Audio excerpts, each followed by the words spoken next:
Hello and welcome to another episode of Stationeers News, or something like it. It is whatever date today is, and before I start playing episode 3 of my Titan playthrough, Titan, the mod by Merc, I wanted to show you something that's new. 1 second please, and that is... see here, when I say new world, there are some worlds that are modded, and they have this automatic icon on them now. Similarly, it doesn't matter which one I choose, when I then go here and see my difficulties, there are some modded difficulties. They also have this icon on them. And they also fixed something here, changed the layout and improved the tooltips and fixed some stuff, and there are many fixes. I mean, they are updating, they're releasing beta updates like crazy in the recent few days, which they normally do, in my opinion, shortly before they make a new official release. But since they have been starting to debug things at the beginning of this year already, I am not sure if that's a reliable indicator today. Anyway, let's get going. There are quite a few engineering tasks to be accomplished here, and I don't have much time today, but 2 hours maybe. Let's see, maybe we can empty a furnace or push a button, and then, Stationeers is such a time eater, but don't we love that? Get silicon, make insulated pipes, produce O2. Yeah, those are priorities, see, I want to have the ability to empty the furnace. You could say, well, just release it then. The problem is that I want to use the furnace to steal its heat into that hidden room there. Which hidden room? Well, watch episode 2 to find out what that is. Which means that this thing won't hold much heat when I then release the stuff. And so the stuff goes here, but will constantly be exposed to minus 140 degrees. And this means that it will probably freeze in the pipes, and then I have to cheat again, like last time when I just emergency deconstructed the pipes, and I wished... there's the fucking rain again. And wished that they would actually release their content instead of... just like the furnace does nowadays when you would deconstruct it, because that's not so cheaty, you know? I would deconstruct this pipe, okay, but when the last one of the pipe network is deconstructed, then its content should be released into the environment, is my opinion. Anyway, and so I thought about something. I thought, what about if I make a box up here? A room that is maybe, I don't know, 2 by 2, just like this room, basically, only up there, diagonally higher here. And that room will always be evacuated. And into that room, I can then harmlessly release the gases from this guy, which should not pressurize that room too much, because there would be, let's see, 8 times, that would be 64,000 liters of volume. And how many liters do we have here in the furnace? 1,000. So that would be, whatever pressure's in there divided by 64. Let's say we would have 64 megapascals in here, so we would have 1 megapascal in that room. That's obviously too much if it's just such a glass room. Oh wait, what am I saying? Evacuate a room? That doesn't fly. I can't evacuate the room? Huh. Yeah, but I can at least pump it so empty that it doesn't matter anymore. I mean, it's about thermal mass, you know. So if there's only a little bit of outdoors temperature, which would be in there, because there would also be a door, so I could release all those gases into the wild. If I evacuate that room quasi, almost, then the thermal mass should be low enough that we don't get freezing effects. I hope. I don't know. Interesting problem. And maybe that's not the only solution. I mean, I don't know. There might be other solutions. I'm not that proficient in these matters, but it would lead to some interesting, entertaining playthrough. And that's what we're here for. This, in case you don't know it, is just non-insulated pipes. In this amount, they are actually pretty strong when it comes to exchanging thermal energy with the environment, so I can even use them without slapping radiators on them. And the same thing exists again, 1 box further in, but to the right, obviously, because straight you can see there's just a crate, a frame. And that room is still evacuated, but is it? Yeah, it is, because this pipe leads into that setup. So that pipe leads into that setup, which also leads into this setup, and we can see here that the entire setup is without gas. I want to fill that with planetary nitrogen to pressure like, I don't know, 30 megapascals maybe, and then I want to heat that up slowly with a furnace, and then I will have a source of heat whenever I need it. I already have a source of cold, which is here, and if I would open that, the room temperature would drop quickly. I don't want that, so I'm not going to demonstrate it. That's the idea, to have a source of heat and a source of cold. That's why I want to go through all these shenanigans here. But first, I need to be able to pump some nitrogen in there, for which I need insulated pipes here, so that it can be open to the planetary atmosphere and it can be open to the planetary atmosphere. Which needs to be insulated. For that, I need steel, which I kinda have. I mean, it's not too much, but it's okay. And I need silicon. Hey, wait, are these guys no longer running? They are running. Not too much. I have to change this setup too, so that this is automatic.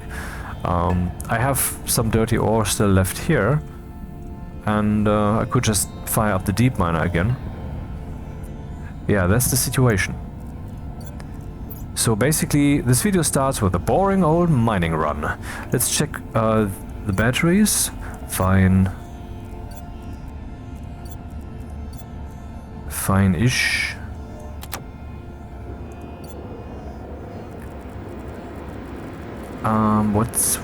There's the tablet. Now that could use some charge. Then I need the orientation support chip.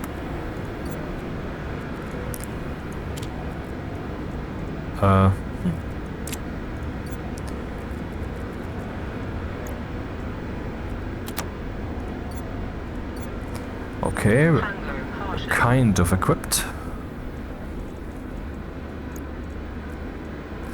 It's getting pretty cramped in here. What about my food? So we have some potato thriving towards fruiting. Oh, look at that. It just grew a little. This is what she said. And I have the computer here, the chip, which counts down at the clock, which will be on most of the time. So I will have food. I guess I have to indeed eat some more of my precious cereal bars. I have been cutting it kind of close, but I think we're just in the process of blooming, basically, of having more potatoes than we need. Maybe I should make the small fridge. Is that... that's not an electrical device, but it's in this thing here regardless. It's very cold outside, so I could just use that, like on Europa, to have a passive fridge for my potatoes. Iron, gold, copper. 10 to 5.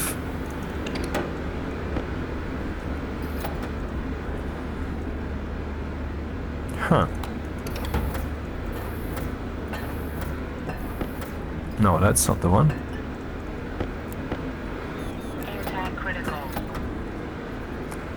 And then I really have to think about making oxygen.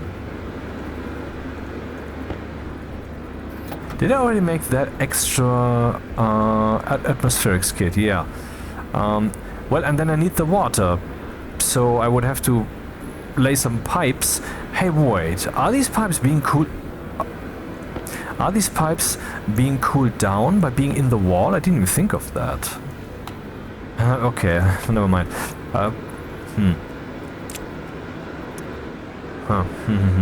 Can we see that here? No. Ah, crap. Okay, I have to measure that now that I think of it. Well, they fixed some bugs. For example, supposedly when you load the game and the tablet is in your left hand, then you cannot operate it until you have changed it into your right hand or somewhere else. Oxygen critical. Low pressure. Pressure critical. Not sure if that's true. Anyway, they fixed that today, I think, or yesterday. 11 degrees. Why is it so cold? Possibly because it's exposed to the outside atmosphere, and that might be the reason that my station is cooling down. I didn't think of that. Oh, Well, at least I found a problem that I can solve.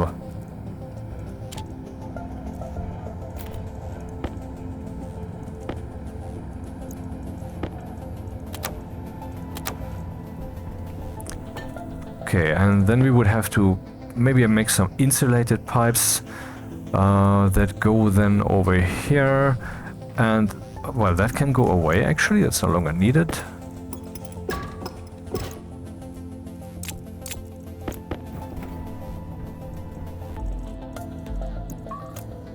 Huh.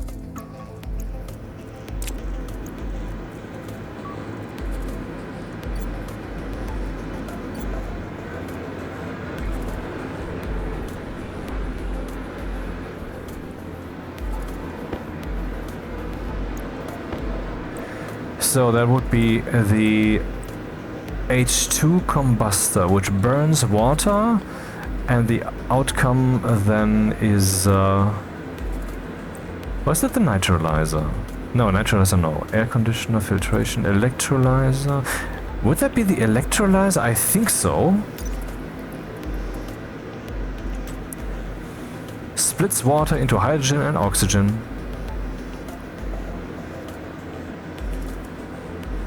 Needs lots of power.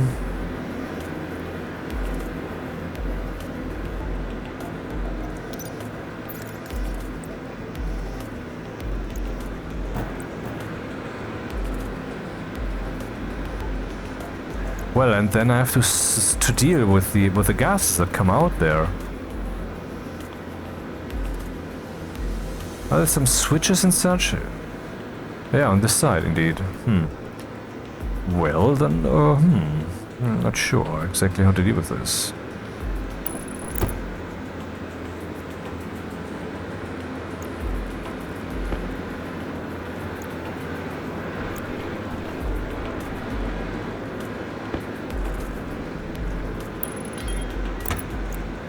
Cable coil in right hand. Hey, what's happening? Right.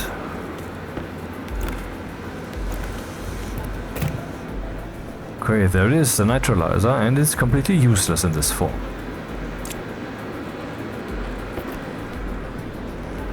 Oh, that looks good.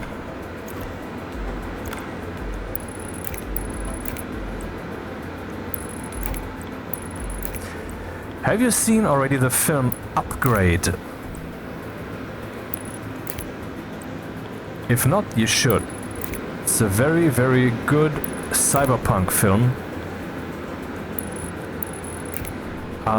That is, I mean, it's really good. If you once you've seen it, you will agree. Okay, not only was that very well made and entertaining, but it was also intriguing and surprising. And I would say no more. Upgrade.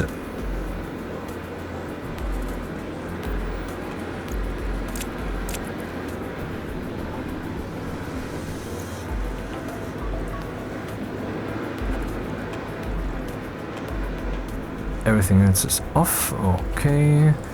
Battery switch. Now let's find us some... what's its face? Right, I should bring these. Good idea.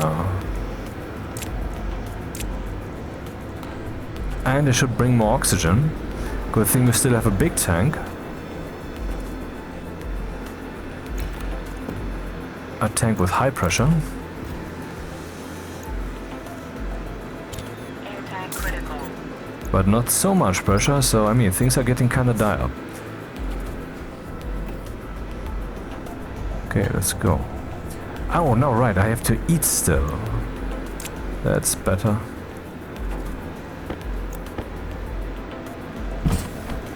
Oxygen critical.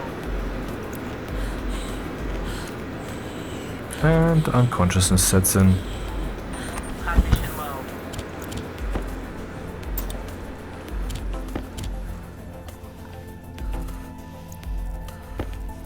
Lungs damaged currently? No. Jetpack is low. That could be a problem. What do I do with it? Ah, I have no. I have a solution. This here, I believe, is a nitrogen canister. I mean, why use it for the drill, which I'm not using anyway? Up. Engineering. Ho!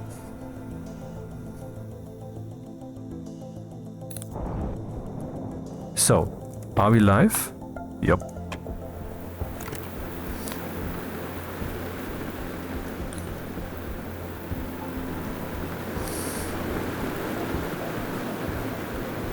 to walk quite a ways out, right? I kind of checked everything near the station already. We need silicon for the insulated pipes, which are essential for the next things. Coal is nice, but not needed. Nope. Nope.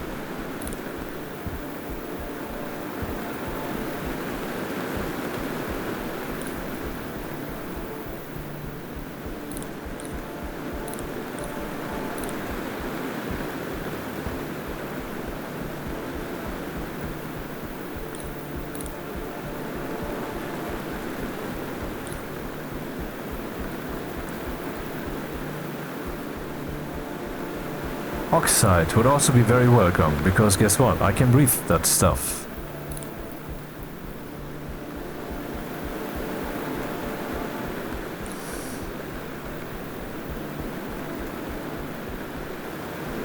All of that is nitrites. And of course, volatiles.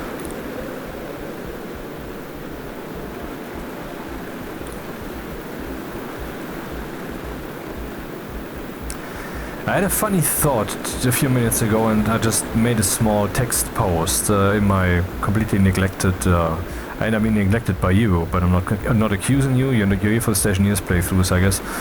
And Stationeers news, according to the response those videos get. A little text. Oh, look at that! Little text post regarding AI. Now that I want to talk about some stuff, I have to drill, baby, drill.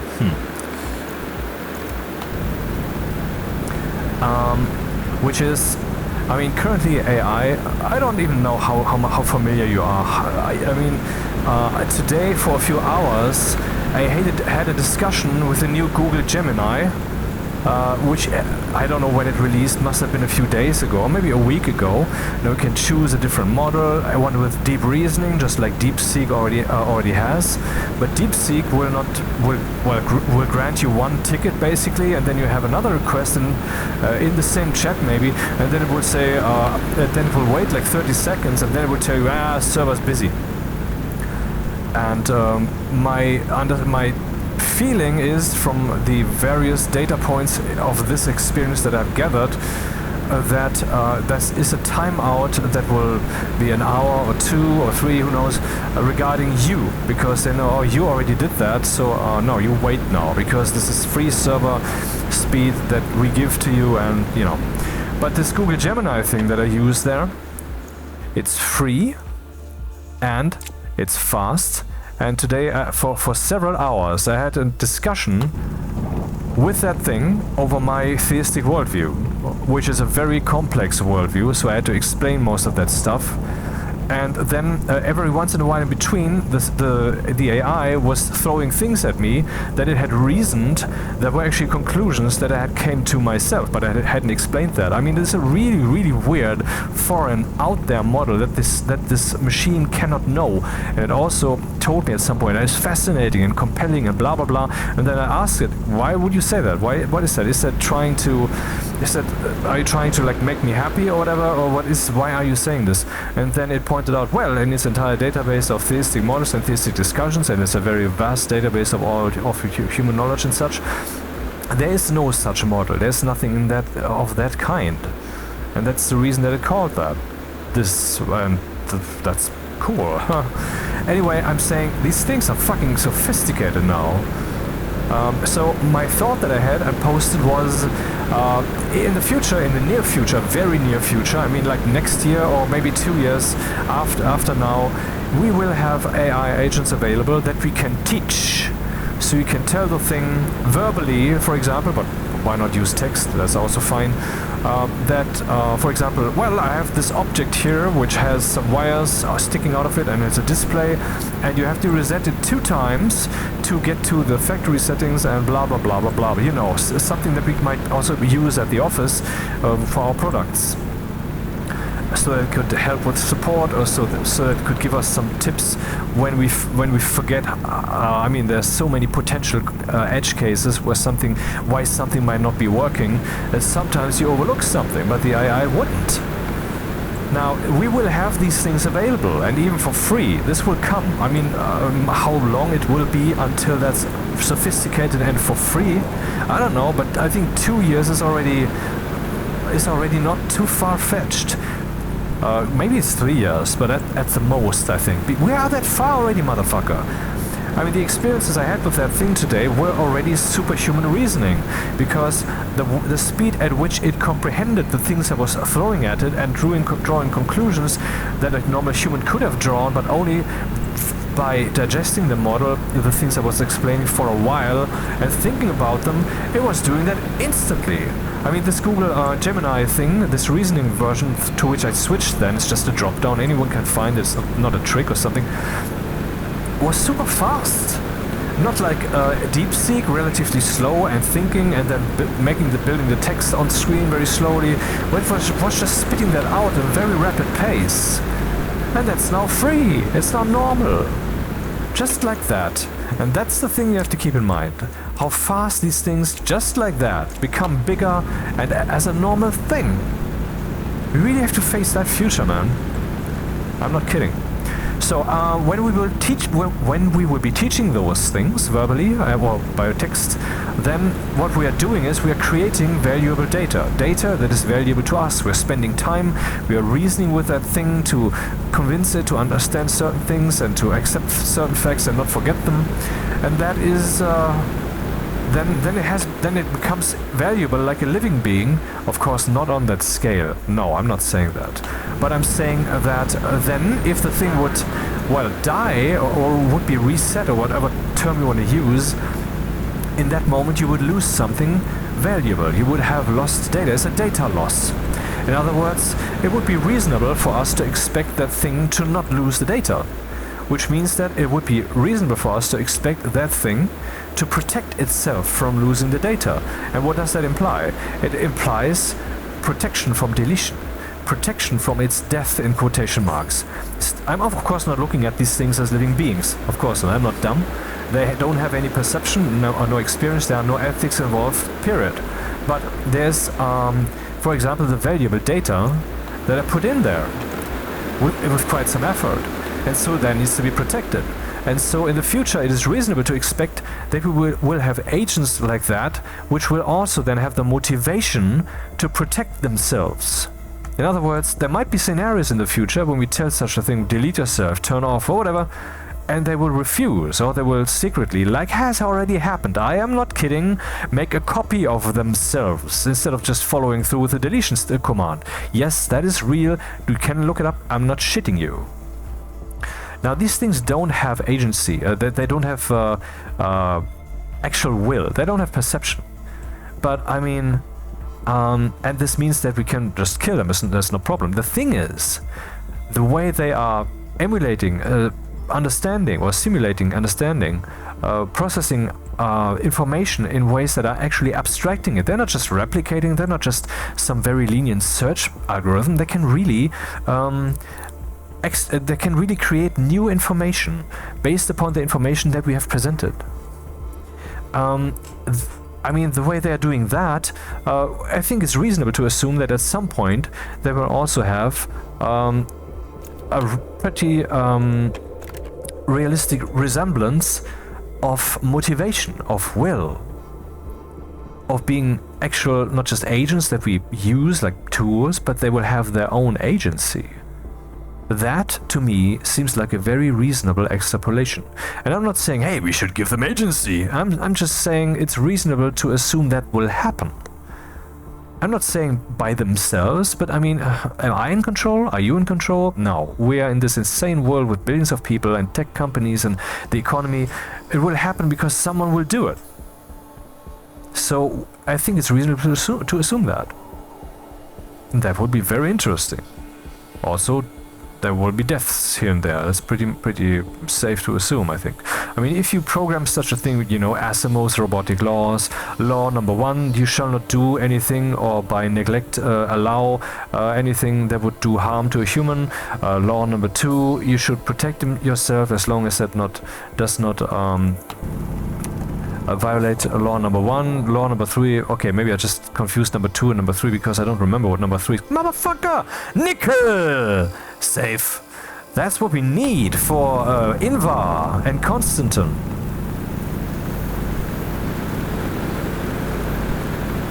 Valuable stuff, man.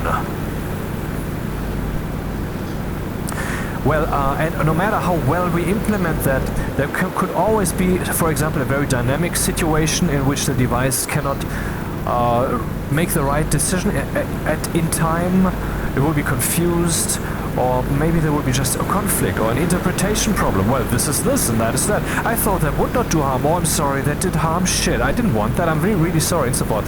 Those kind of statements, which, by the way, don't need to be fake.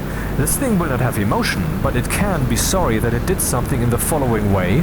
It can be, it can change some internal scoring, some weights, some parameters accordingly, just like a human might say, well, I'm sorry, I will try to do better. All of that is coming. So, yeah, I'm looking forward to that. Slightly eagerly, but I must tell myself, I mean, the now is interesting enough. I mean, some of you listening to this will probably be surprised by what I'm saying. They might think, is that really so? Yeah, the things I'm telling you about the now are really so. So, since you don't know all the things about the now, why strive towards the future? There's enough to be found now. Yourself, for example. Hint, hint, wink, wink, nudge, nudge. I mean, the goal is and always has been, even though no one would phrase it like I do, would be to find, to go into the now, to find the now. You might think you have that already, but I mean, what is your perspective of the now? Do you think that there is a future and a past? Yeah, is that something along? Is that something on a timeline, or is that only conceptual? If it's only conceptual, then you're right. But if you think that's really a place, so to speak, that we can of course not go to. No, that's not what I'm saying. But because we cannot time travel, but like there's an axis in time. If you think that, then you're wrong. Plain and simple. Because that's not the way it works. There's only this moment.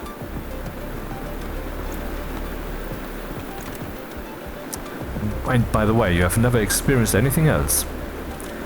Of course, you have experienced, since you are so exposed to the cause and effect necessities, memories of important things and less important things, and you have experienced planning and anticipation in regards to things that would happen, that need to be avoided, or that you have to try to achieve. That doesn't make the future that you're implicitly trying to form there, or that you're fearing there, a real place. It is the now that is alive, the now that will be transforming.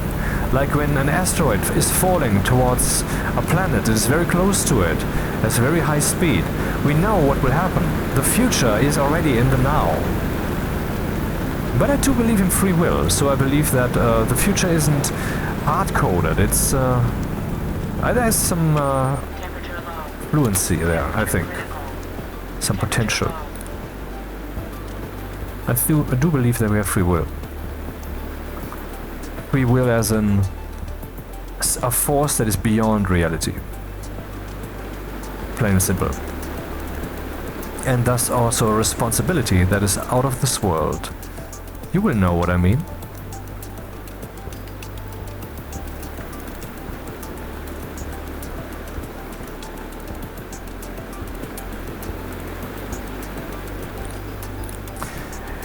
Found quite a few things, but not what I was hunting for.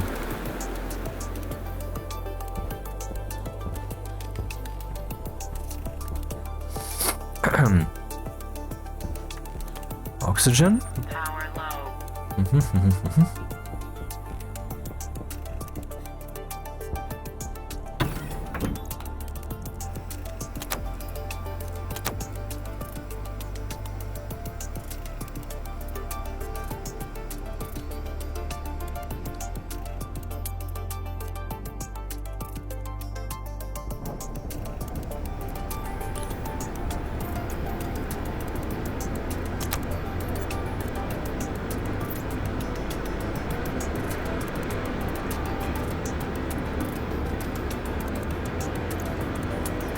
Hey, we have 13 nickel. Unbelievable. We are so very rich.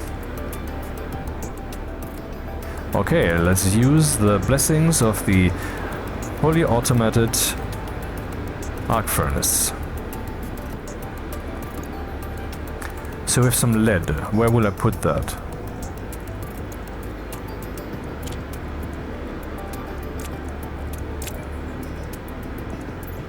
And we have some water, and we have actually some oxite. Huh, I wonder if I should toss that down. I mean, the station is currently safe. We didn't have any atmosphere losses. We have... but the pressure is relatively high. What can I do about that? I could basically remove some of the atmosphere by means of this dude here. But then I would... Oh, it's relatively full even.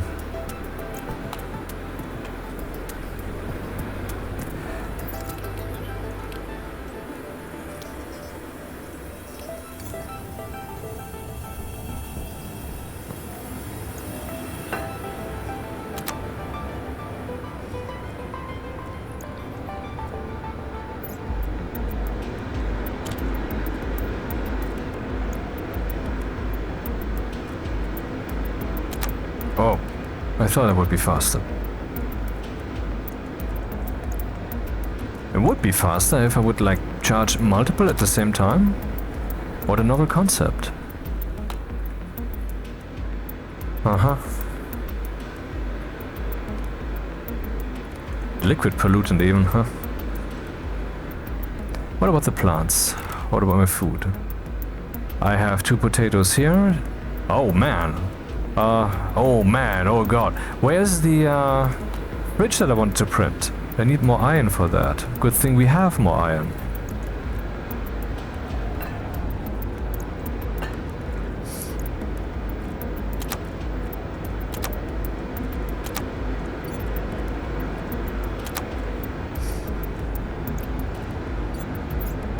Oh, that was not very efficient.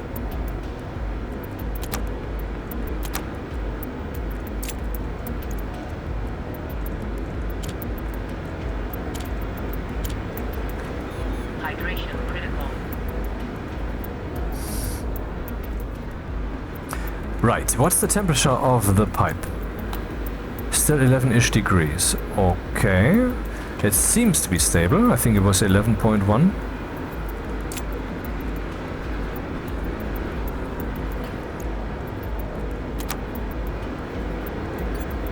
Everything should be charged now. One check. Yep.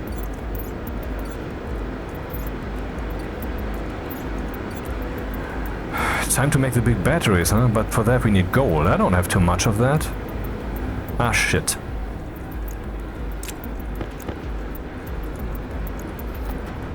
We need to think about rearranging these guys. We need more materials. I mean, I just went out there to get silicon, and they make silicon. Though very, very little. But they do. I need to utilize that. General direction.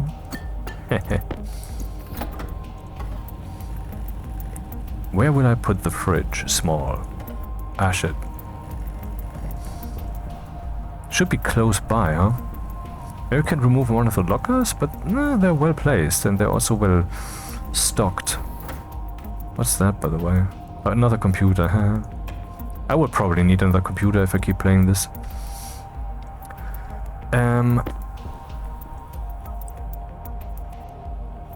I can just place it in the wall? It doesn't matter where. That's wild. I could have the fridge up there. It would be kinda in the ceiling though. I don't want that. Shit. Hey wait, I could change the pipe layout here.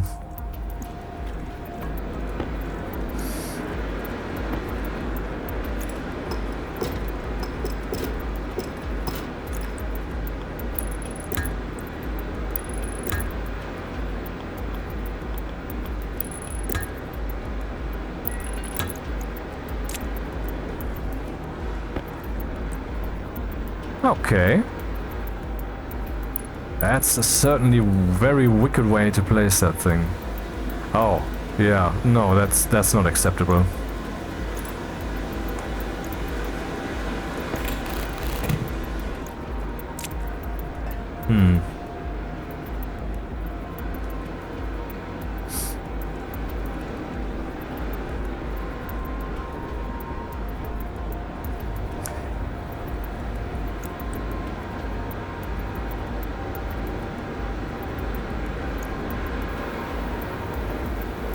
Nope.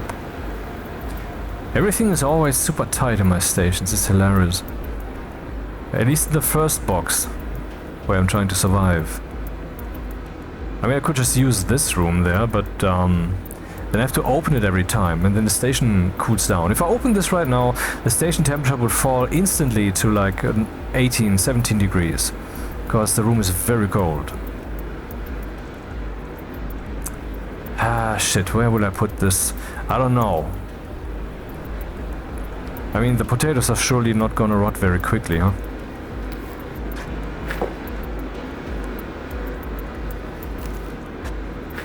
Now we have more potato plants growing. And here we have a potato that we, or I don't know, both of us can eat. Oh, and maybe I wanna do this.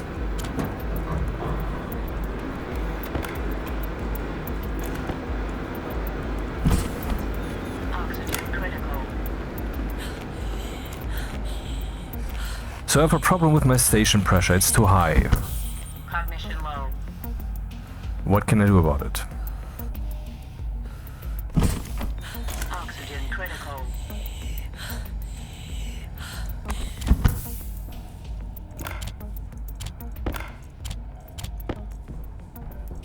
Welcome to Exosphere, the dark side of Synthera. Okay.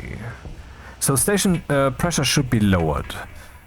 Interestingly, the station pressure, I mean, I think we have a lot of nitrogen in here. Yeah, 90%. I could get rid of some of that. Incidentally, I have a filtration unit here, which is not yet completely wired up, which has a nitrogen filter. And I want to get rid of the nitrogen. Where I get rid of that nitrogen, I don't care. So I could just pump it right here, into that room, which I want to fill anyway. I mean, it's certainly not going to be enough nitrogen for the purposes, but it's a good first step. Is this thing wired up? No, it's not. We need more cables.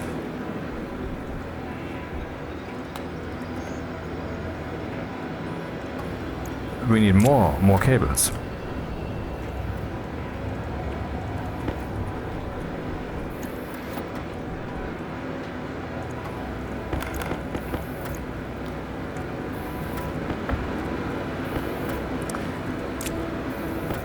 That is pretty annoying with the rain sound the whole time, huh? I already asked in the bug forum actually, where we're not supposed to do that, and no one reacted, so I guess that was in vain, that they add a volume setting explicitly for the weather. I mean, sound effects is probably including the weather, then with the voice notifications, the music, yeah. But, I mean, the weather effects, which can be a bit annoying, right? That would be a great thing if you would have a separate setting for that.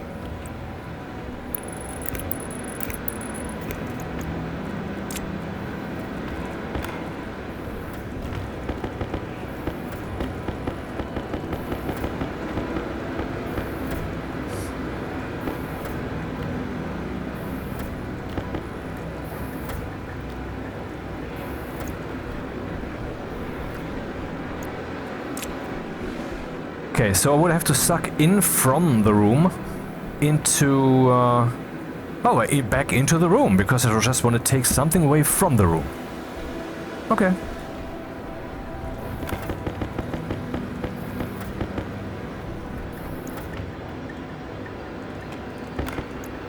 The placement is, of course, once again pretty awkward.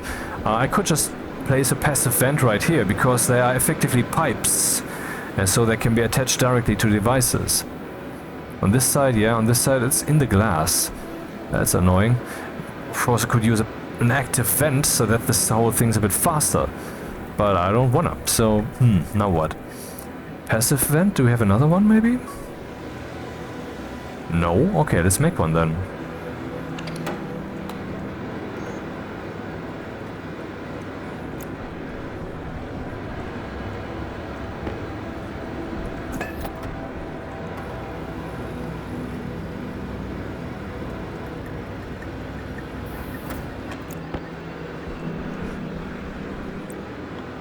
Oh. So this should suck in from the station atmosphere. I wonder from which room. That's a good question, isn't it? Will it suck from both rooms? Can we find out? I think we can. The setup is pretty ideal for such an experiment. Ah, let's do that then. Save. Okay, and then everything that's nitrogen should go in here. That is locked up. We have absolutely nothing in here yet. So let's close this and start pumping.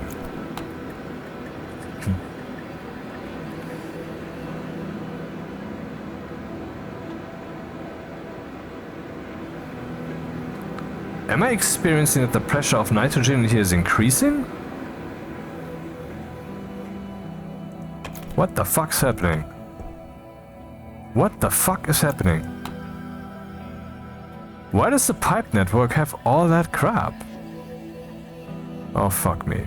Good thing I saved just before. Why is this thing pumping? I mean, this is the filtration unit. It should filter? There's even nitrogen in there. How can that be? And why is the pressure increasing the whole time? Am I stupid? What's happening? I think I'm witnessing a bug here. Which is way possible, of course. But I've never seen one in the atmospheric system. Why is the pressure increasing? What's happening? Motherfuck. I don't get it. So it's getting colder and colder, which for whatever reason increases the pressure in the power. Wait, that doesn't make sense. Pressure increasing when it gets hotter makes sense, but not when it gets colder. What's happening?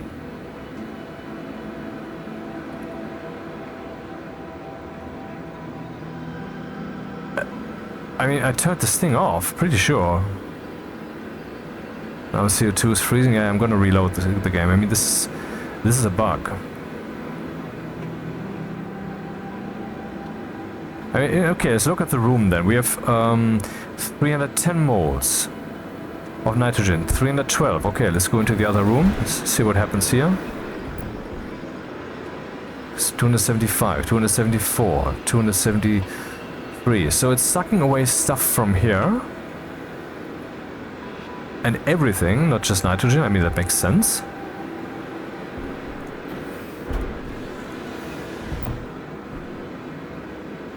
I don't get how there's nitrogen in there.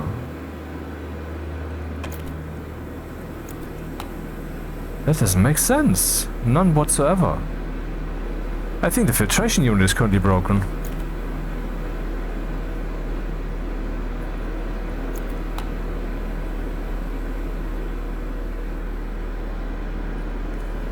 Or I'm being an idiot, that's well possible, but I don't see how.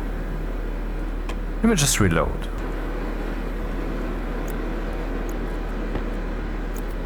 Okay, nothing in the pipe. What if I turn this thing on? Now we get everything in here, including nitrogen. And the nitrogen ratio in the pipe is increasing definitely more than the other stuff. The ratio, you know? Much more nitrogen. Maybe the rapid cooling of the gases in there has something to do with it. I mean, the pipe is open in one place and maybe that's just escaping in a certain kind of gas temperature phase change diagram related priority into that room, and so I'm getting weird shifty numbers here, but I don't think so. But anyway, why the fuck do we have nitrogen in here? I mean, more interestingly, why is the amount of nitrogen in this room increasing? 288 moles. And very soon we have 200... Oh, it's not? Did I not observe that? Just a minute ago? I mean, for whatever reason, I might be unfiltered. Oh. Okay, that's one reason. I confused the two outlets. Huh.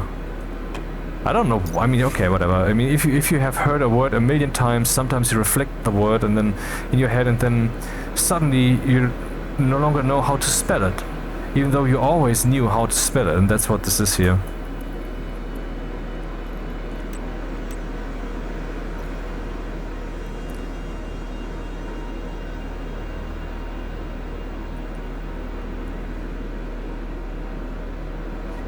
Any residual gases. Okay, so let's leave the session and rejoin the session and fix that stupid mistake. I guess I will need more pipes, huh?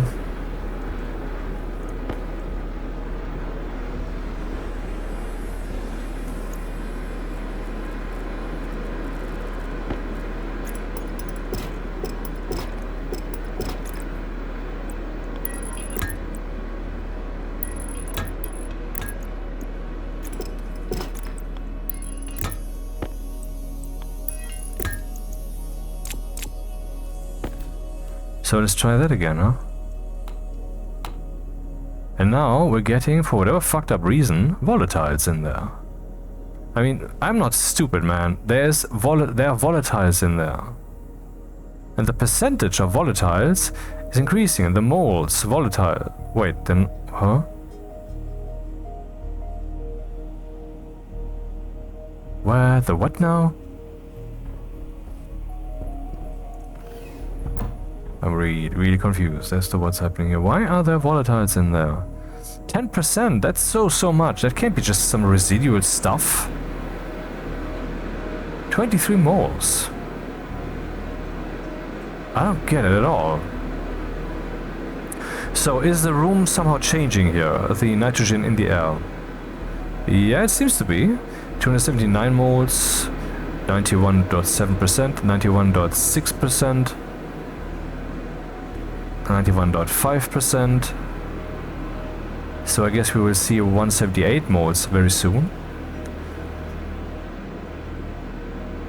Maybe.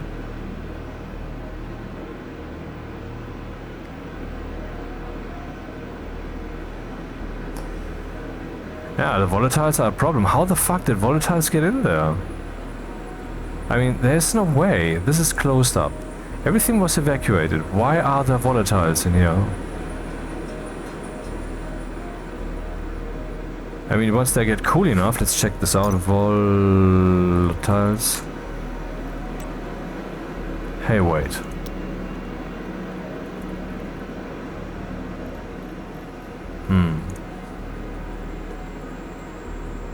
I hoped they had also changed the sorting here, but no. Ah, shit. Okay, so when does that stuff liquefy? I intend to have very high pressure in there.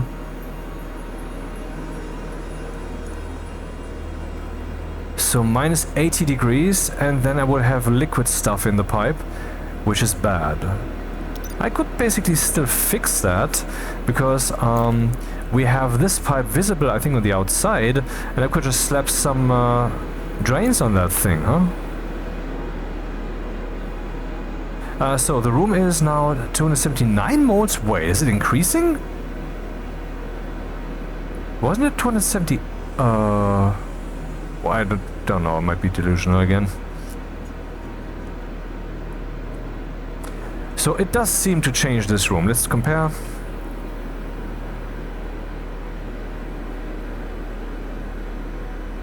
Yeah, I would say the change has stopped, and so I guess the change was caused by this. Yep. So, do we have the same here?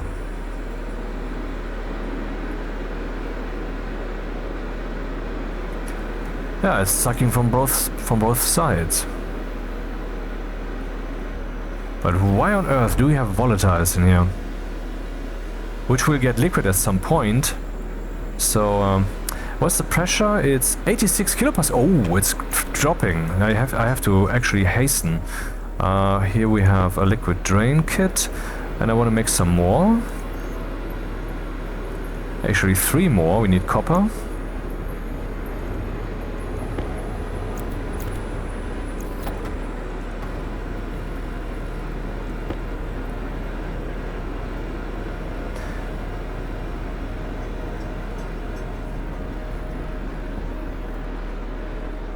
And another problem.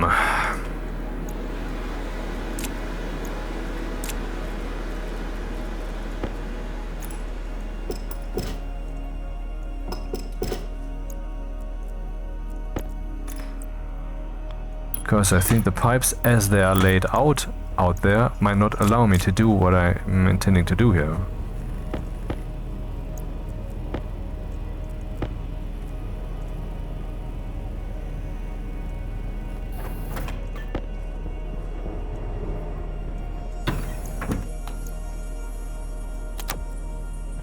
So once that stuff gets liquid, it can fuck off out of the pipe. But what if it freezes? Well, to freeze, it first has to become liquid. Uh-oh.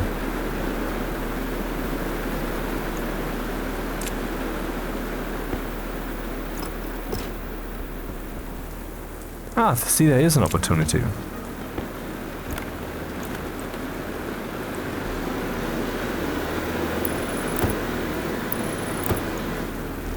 That might be enough, actually.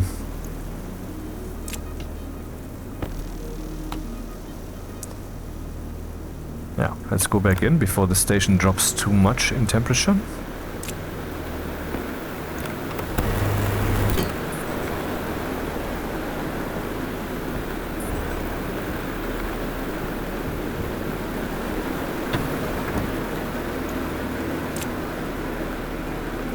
Oh, that was stupid. And that's typical, I guess.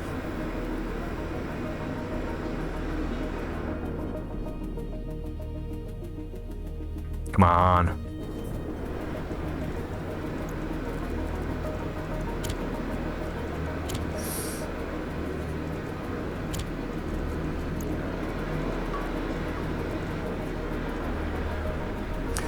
Pressure 83 kilopascals. Oh, I had turned that off. Very good. So temperature in here is minus 34.9 degrees Celsius. Why is it not colder? Well, it is not exposed to the planet atmosphere. Yeah, that's the reason. But why is it cold in the first place? Why? Oh, I have an idea. I think during this playthrough, I think I experienced at some point that this thing here up there only allows gases to escape, but not gases to enter this system. Maybe that's true. Maybe that's not true. But that would explain it, because then there would be... I mean, at some point I'd sucked that pipe dry, right? To also empty that new heat storage room that was, until it had been built completely, of course, exposed to the world. And so it had world atmosphere. And so I was trying to suck that out. But if the gas doesn't go into those fake passive vents, then the gas was still in there. And then the moment I put some gas in here, maybe some exchange was triggered at the broken pipe piece, and that caused some volatiles to enter this pipe, and that's why over time more and more volatiles came in, I guess. That may be the reason. I guess no more volatiles will come in. That's a fucked up thing, and of course a bug, and I took a screenshot, so I will bring that up in the forum. Alright, next step then, let's drop some oxide, I guess.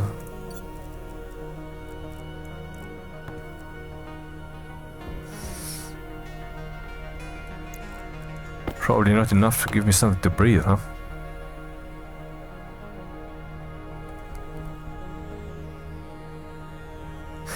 Yeah, if you have not seen the most recent Stationeers news episode, motherfucker!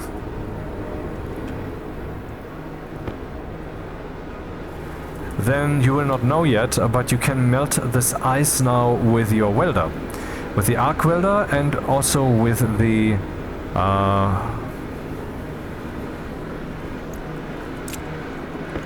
well, with both welders.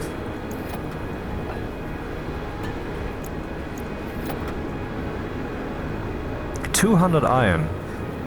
Not bad. That allows us to make tons of steel, man. Good. Good. We could also have our power supply. I could... Oh. What happened here? Why is the cable dead?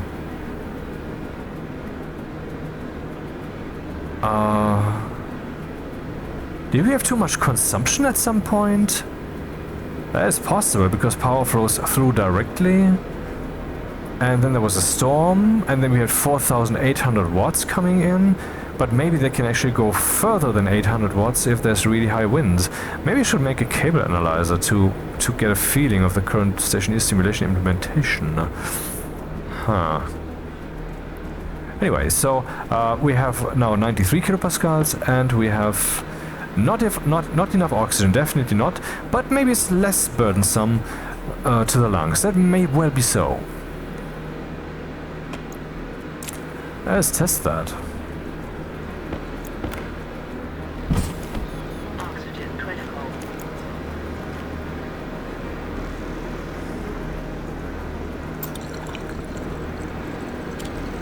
Now look at that. No unconsciousness. Interesting. Okay, the situation has improved. Let's save that then. And how much pressure do we have in here? 700 kilopascals, and that's supposed to become 30,000 kilopascals. 1,000 kilopascal is 1 megapascal. 30,000 is 30 megapascals. Yep, 30,000. So more than 50 times what we have in there. Well, I have to pump that in then from the planet. But I need some insulated pipes here, as I will cool down my station, and I don't want that. Also, maybe first I should swap out some water pipes that might be sticking out through the wall there. I'm not sure if they do actually. Why is the water that cold? I mean, there's a pipe here that goes up there, but is that pipe being exposed? Oh wait, we can check that. What kind of thermal energy exchange rate do we have? Temperature is a bit warmer now. I think it was... Oh no, it was 11.1, wasn't it? Wasn't it 11.1? Now it's 10.4. So the thermal mass of the water, as much as it may be... Oh no, wait, that might be because I shredded something. Of course, of course. Yeah, that's the reason. So the pipe here might actually be effectively insulated. And maybe I should actually let that thing heat up the water, so we don't get any frozen water in there. Huh. That's peculiar. I didn't expect that to ever happen. No, not electrolyzer. That's the thing, when you change cable networks or when you reload the game or whatever, this drop-down might change. Structure ice crusher setting 273.15 is, well, 0 Celsius. And this 93.15 is 20 degrees, which is a bit much. 15 is the default setting, so 5 degrees more. But, you know, I think we can afford it. And this should certainly increase the... Oh wait, I'm pretty sure I know when that burst. I turned these guys on, that was 2,000 watts, and all the other things in here, then yeah. There might have been overall more than 5,000 watts, but when? I didn't have that thing on. That must have been the wind turbines then. Anyway, at some point, how much gold do we have? 9, 7. At some point I should try to make a battery, but I think I need 20 gold for that, and I don't have that at all. Yeah, 20 gold. Shit.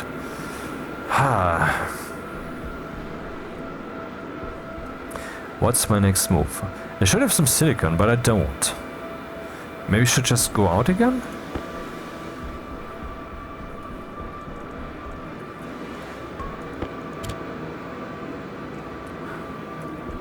Oh, we have enough liquid drains for now at least.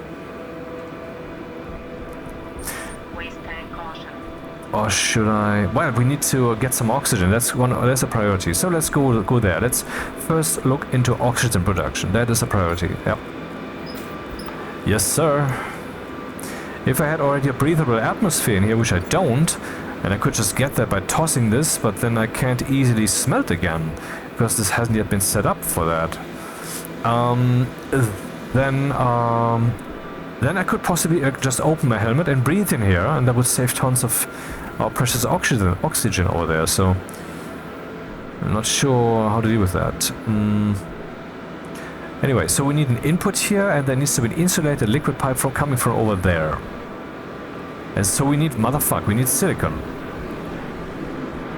How expensive is an insulated liquid pipe? What? Insulated liquid pipe. 1 steel, 1 silicon. Okay, that's pretty expensive. And how much silicon do we have? 10. That's not enough. And how much do we have here? 1. Oh, 2. Okay, hello. I need to go mining and I need to get fucking silicon. That's what it is. There's no way around that.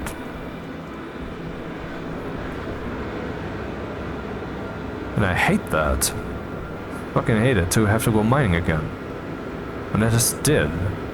And with some success, yeah, nickel is good. But god damn it. We need more deep miners and more centrifuges. A real system, a real machinery in here. I already prepared this actually for this purpose, so that we could go with a pipeline of chutes from here to like some setup over here, where I could have multiple centrifuges.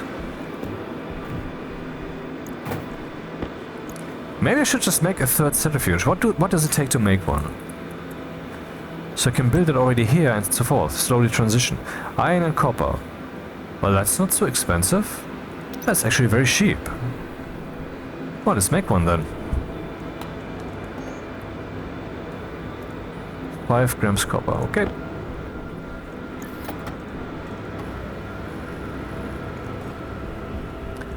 Do I have chutes still? Yeah, 3 or 4 maybe.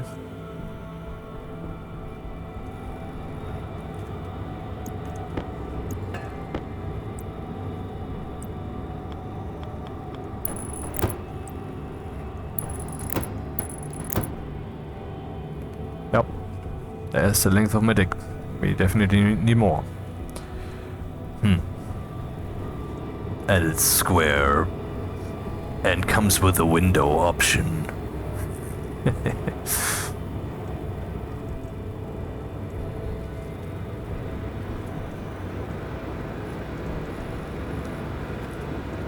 The week so far was pretty shitty, like the last one. But I think that maybe starting tomorrow it might be looking up. I mean, you notice that that is Wednesday and I'm recording an episode, so I seem to be feeling better. Or it's just a fluke, also possible. But I know myself, usually things come in like weather, you know? It's not the lightning strikes or it doesn't, but rather more like climate change. Okay, that goes up there. And then we have the input to these guys here. Okay, and it's inside the box exactly. I can replicate that. That's good. Can I then visit it from the front? I think not. It's too close. Or do I even need to get there? I only need to operate it, right? And let's make some chutes.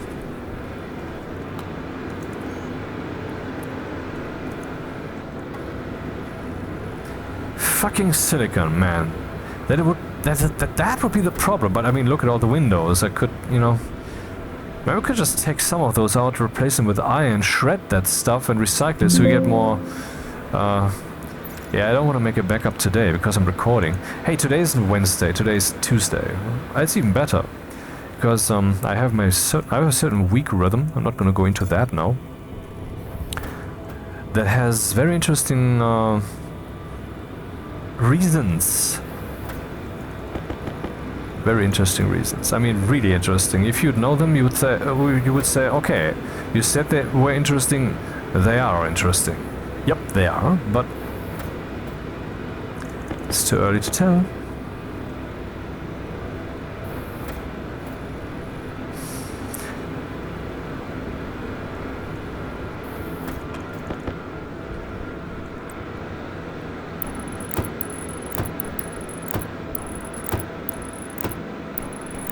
Oh, I think I miscalculated something.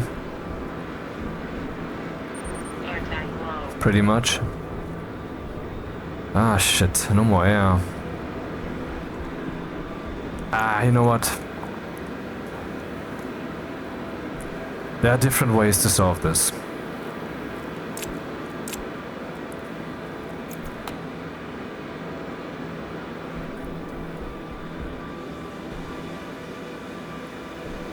Is it gone already? Is that all I get?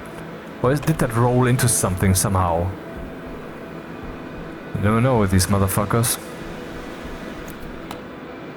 14%. And now I could empty one of these guys. And then I could just keep breathing straight from the room here. That's a possibility. Should I do that though? I mean, it's kind of a Hail Mary situation almost.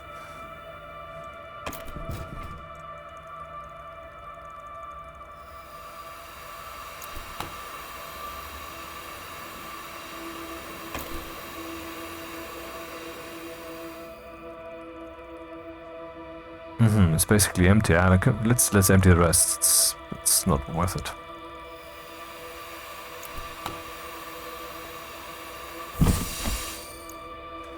Okay. So henceforth we're not blowing through our oxygen tank. Of course, once I've turned this off. So now I can work indoors without wasting oxygen. I mean, I'm still breathing, but I mean, the station is so big that it Air tank critical. shouldn't really matter. Listening to music from Synthera and Exosphere 22 degrees. It has gone a bit colder, hasn't it? on Soma FM. One thing I could do now, which is kind of ironic, because I just prepared myself for living indoors, I could go outdoors and exchange those cables for heavy ones, so that problem would be out of the way, you know? And I think that I was actually non-stupid enough to use heavy cables inside of that box here. Can even test that. Placement is blocked, heavy cable straight. Alright. Yeah. So I could do that, and that would be one hassle less. I hope. In German we say hoffen. Ich hoffe, dass das nicht passiert. I hope that this doesn't happen. In other words, I Hasselhoff. So seeds, yep. Then we have 2 potato seeds. Then we have 1 potato. Let's replant that. Potato seeds. We have 1 potato. Let's eat that. Okay, break even. Now we have potato thing going up. And even an extra set of seeds. Not bad.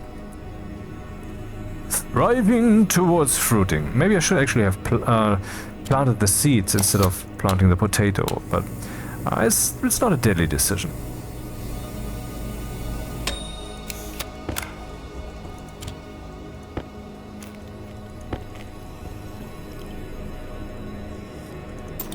Let's see. Mood is decreasing, low hygiene. Hygiene is decreasing, suit or helmet on.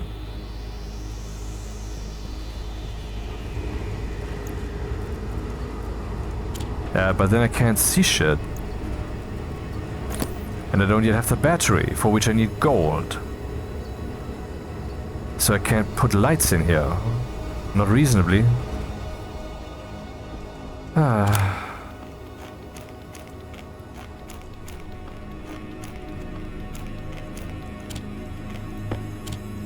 Anyway, it does feel a bit better, doesn't it? So let's oh, the centrifuge has the ice inside of it. However the fuck it did that. So maybe we actually get some more oxygen in here. Or would have gotten 18%. That's very low actually. Okay. We need 2 steel sheets, which I think I still have for making the battery. Yep. Which means that I will probably not be able to complete the centrifuge. Because now I need the welding torch and 2 steel sheets. Where is the steel? Where is it? Where is it?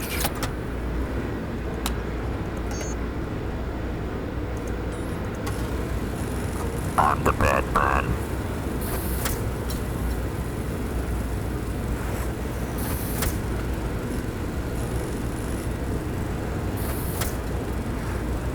I find it hilarious. I mean, okay, people will possibly eventually find it hilarious that my username on Discord is owner of the place.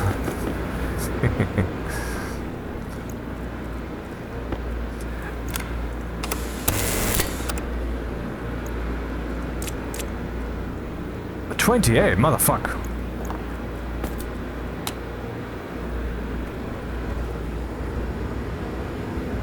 It's raining oxygen. No, it's not.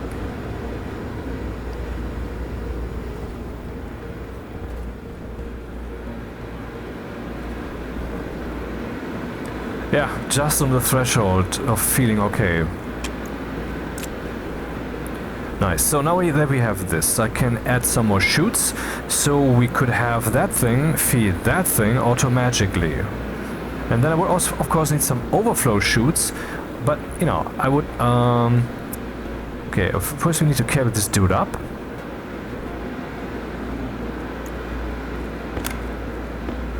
Which shouldn't be too hard.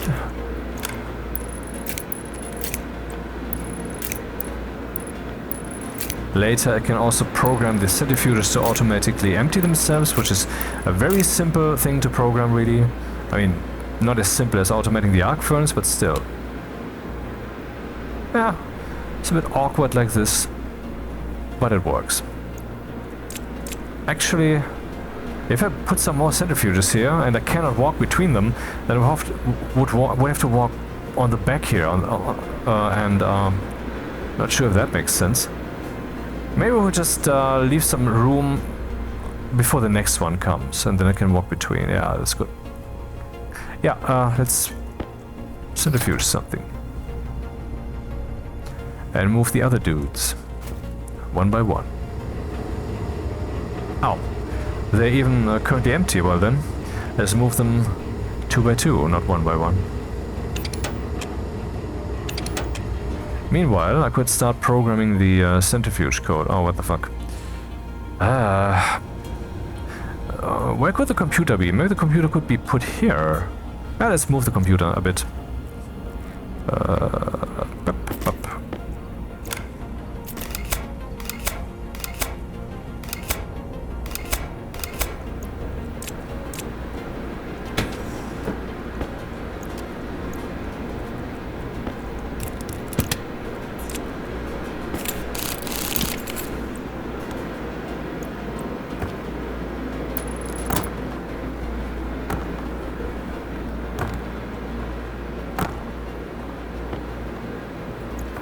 Pathetic, huh? But I'm desperate.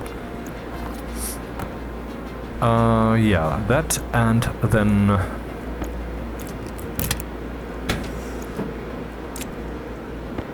this...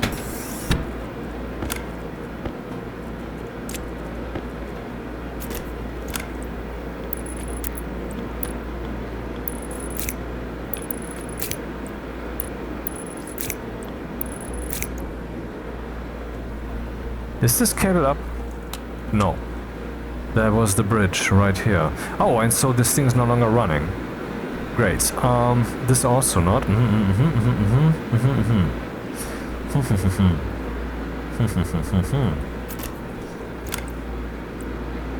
Nope.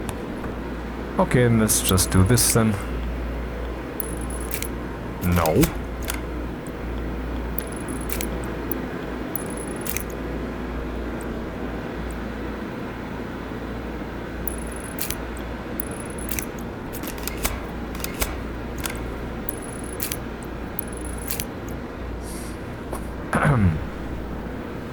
Okay, this guy's running again.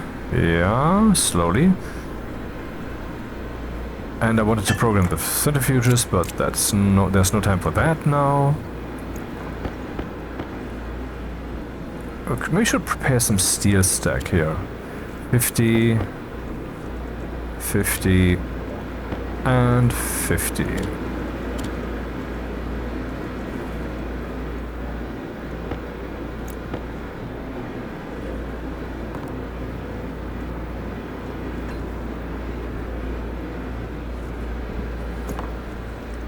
Just how much iron do I have here?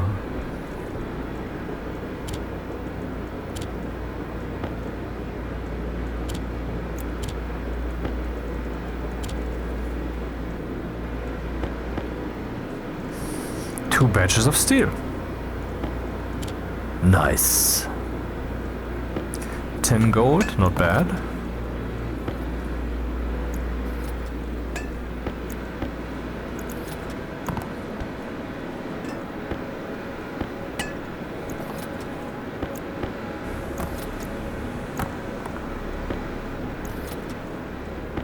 No, that wouldn't be... That's not a good idea.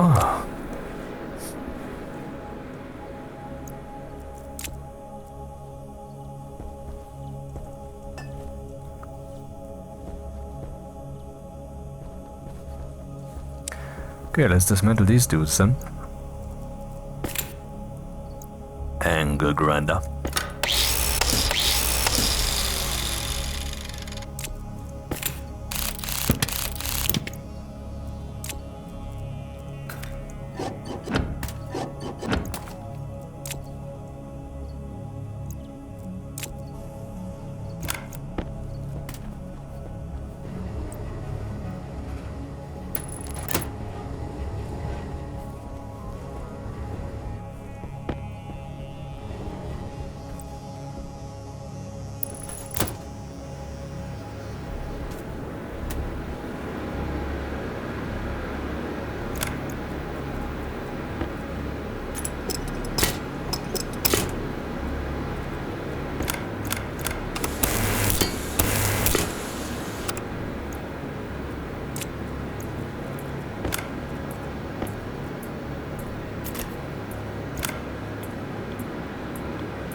Lots of iron, not bad.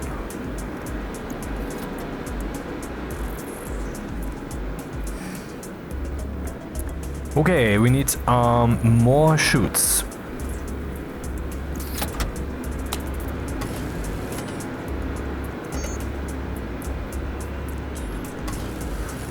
And I need to program that centrifuge stuff.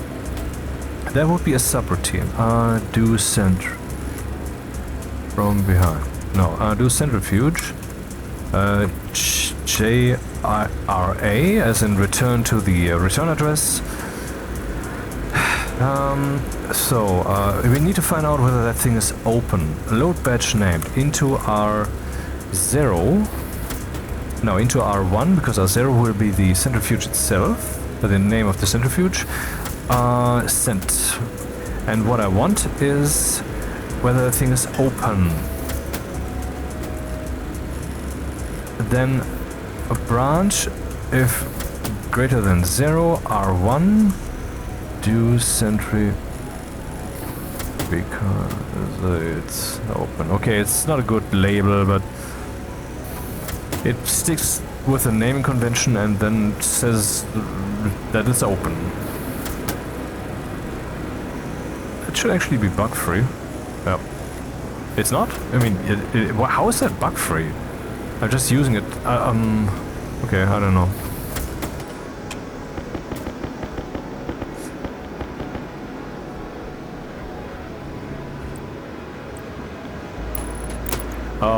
Oh fuck me, oh shit, oh no, oh god damn it, man, that is so stupid.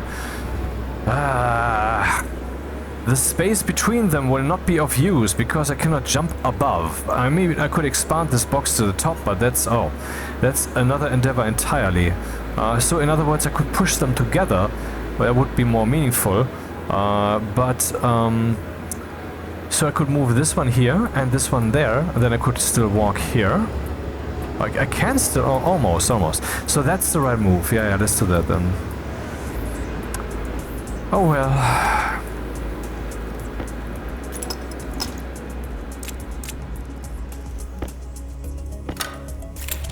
No.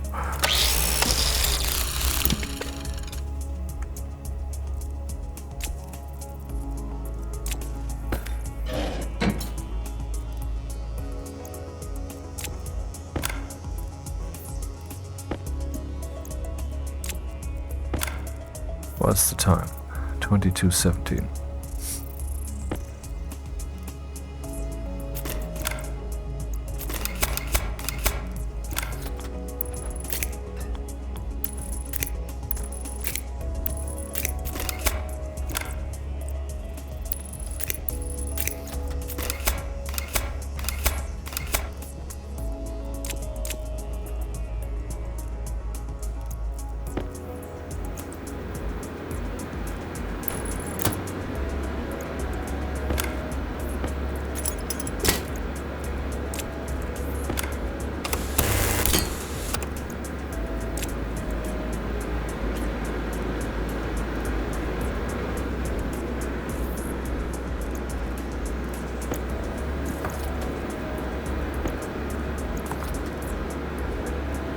Power? Looking good.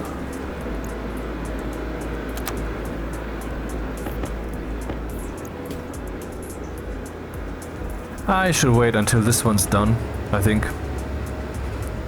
It's almost done. So, structure centrifuge, I guess. Yep.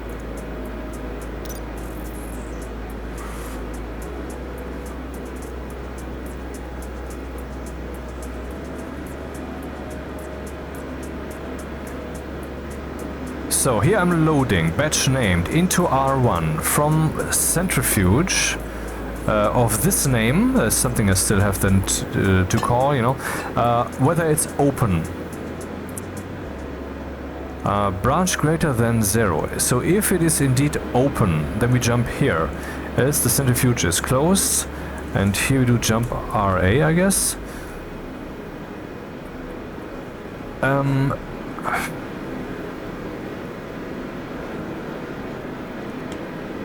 Are we done? Is it finished? Is it finished? Almost.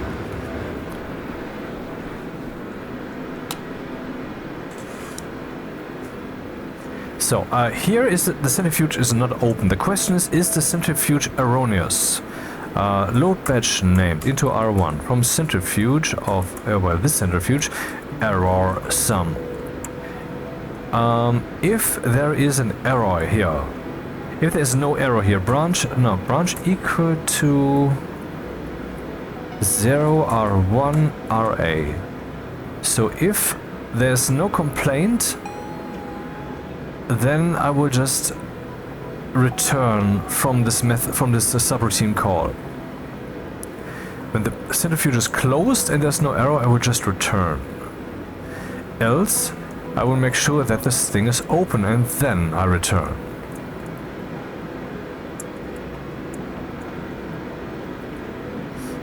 But if it is open, then I want to know whether it's empty. Too bad I don't remember what the fuck the value was.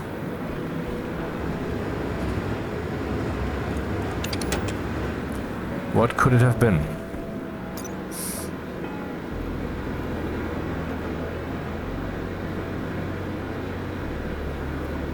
Reagents.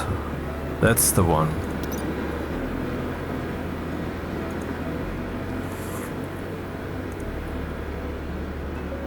So if the centrifuge is open, then I'm loading the reagent, and if those are greater than 0, so there's still reagents in there, or not equal, let's say not equal to 0. If they are not equal to 0, then I jump to from wherever we have called. But if they are equal to 0, then it's time to close the motherfucker, and then we can go back. And now I can do all the 3 centrifuges. So, move into R0, which is my parameter for this method, hash C1.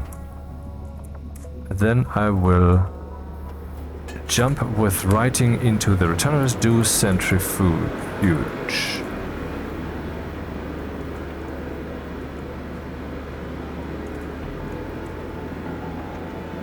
Maybe I can actually add something to this whole logic thing. I could check whether there's something on the import slot, and if there's not, it could turn off the centrifuge. I don't know if that works, I've never done that.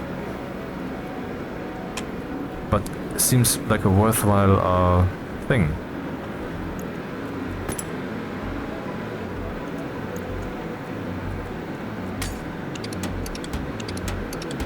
What the fuck just happened?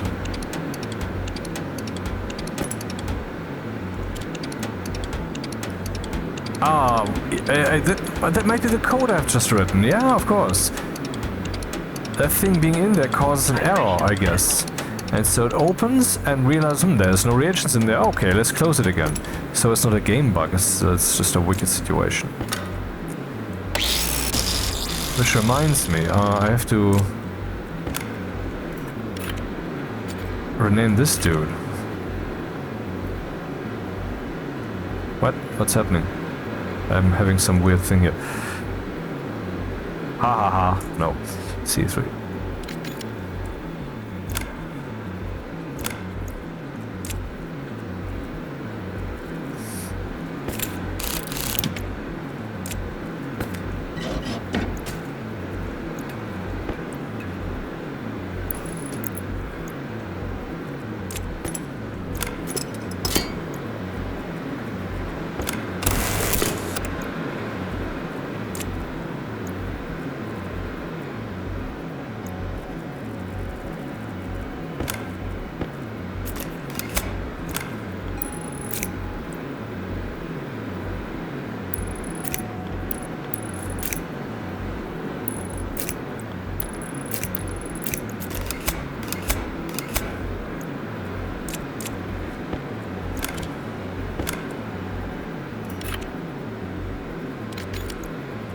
C4 would be interesting. Ha! No, not interesting. It explodes.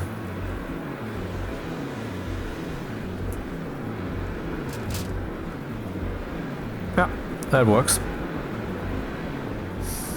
Now we have lots of space here. Would you kindly go in there? Is what she said.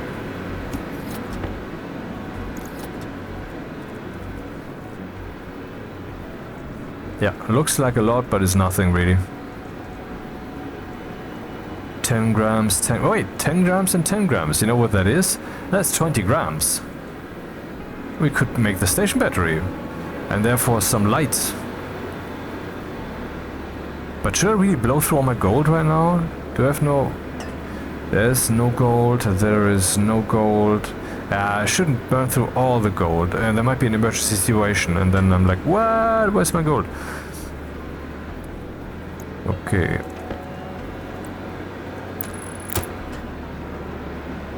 I think I have to do that differently.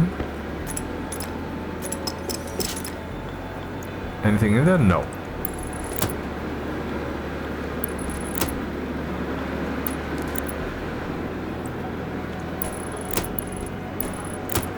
Overflow chute.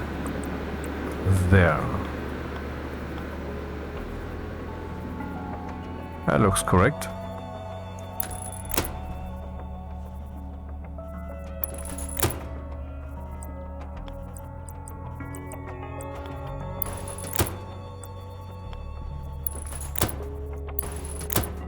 I wonder if I could have put that so high up that I could just walk underneath it.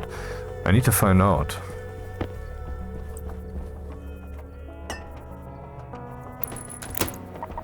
Oh, that would have worked? Oh, okay, I learned something. Also, I should do that anyway.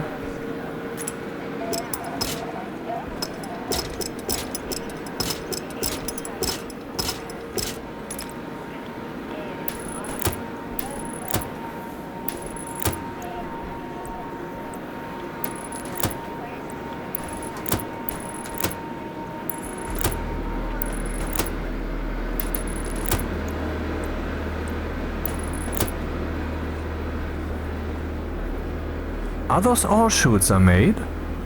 I thought I had so many. Well, I thought wrong. Chutes are just a complete fucking iron eater and you always need more.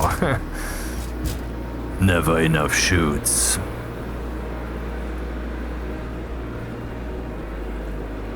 How many do I need still? Easily 10, easily.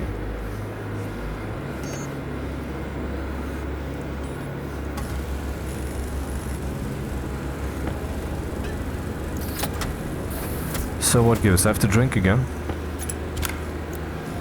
Now I can do that without getting unconsciousness or something. That's great.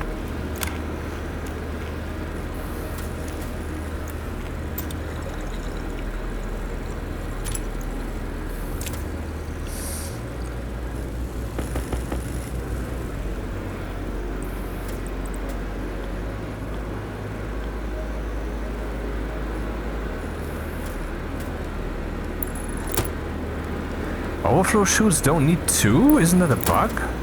I would have expected that any special chute always needs two. I'm not objecting, I'm just saying, that sounds weird to me.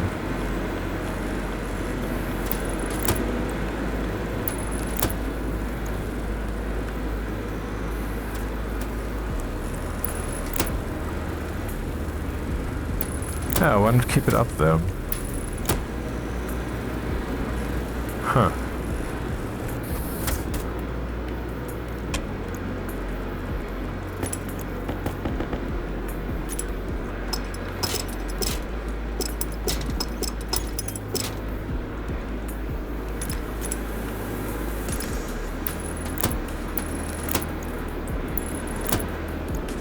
Oh. It's not bad, but, you know, I thought maybe... But no, that's not the way this works here.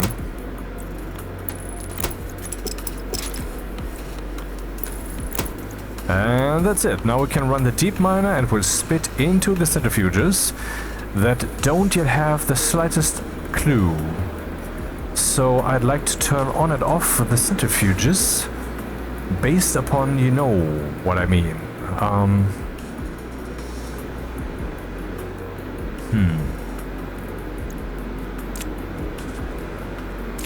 So that would be the first slot, yes? Centrifuge? Yep. Slots, import, 0. Export, 1. Okay, so slot 0, whether occupied. If it's occupied, then I assume the centrifuge has something to eat. As we have experienced when refilling these guys while they were running, there was always something in there. So that should work. But what should happen? When there's nothing in there, they should be off. But should they be open or closed? I guess there should just not be an effect in regards to being open or closed. Why should there be?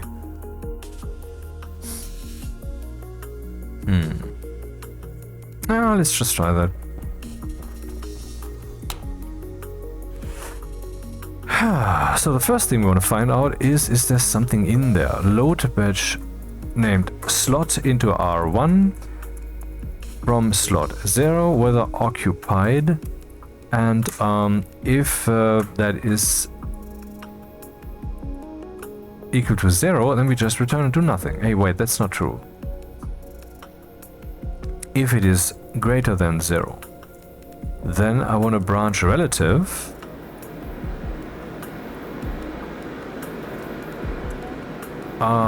by I don't know how many lines.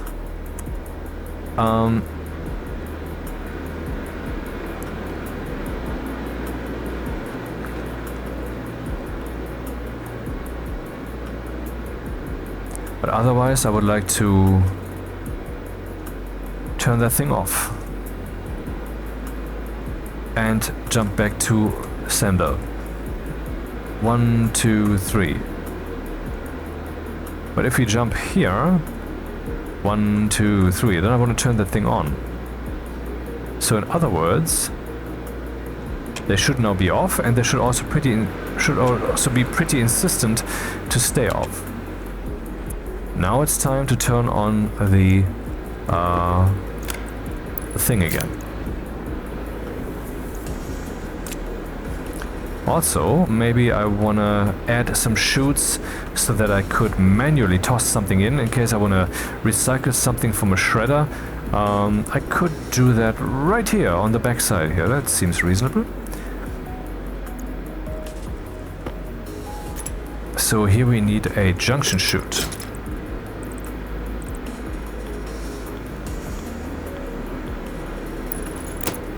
Yep. And then an inlet. Maybe like this. So the likelihood that I accidentally toss something in there is lower. That seems good. And this also allows us to test this setup.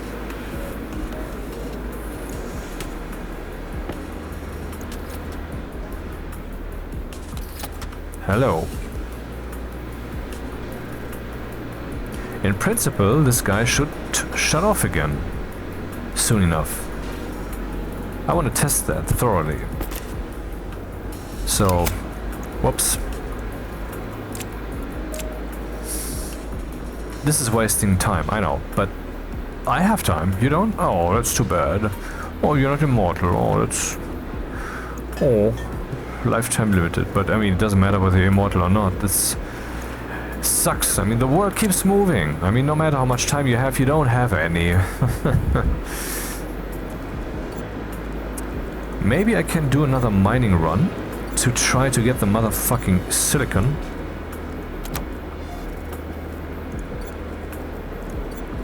I'm also considering using some of that gold to make some large batteries.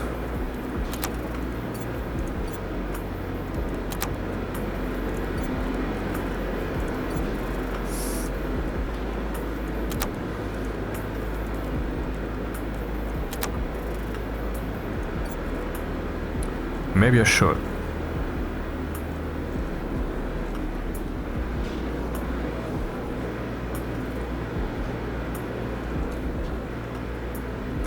This stuff over there is pretty much dependent on this cable here.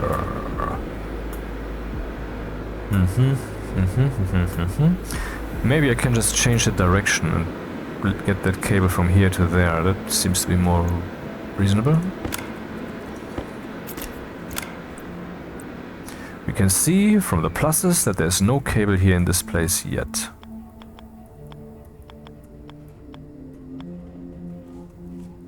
And here...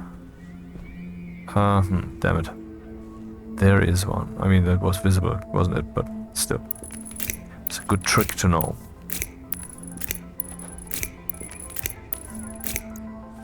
Okay, then we can remove this crap here. What's happening?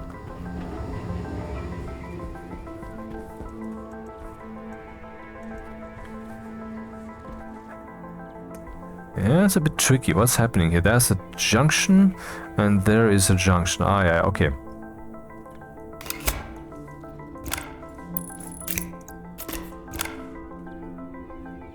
And the user interface is pretty awesome, apart from some things, considering how complex it is, the things that you can do here.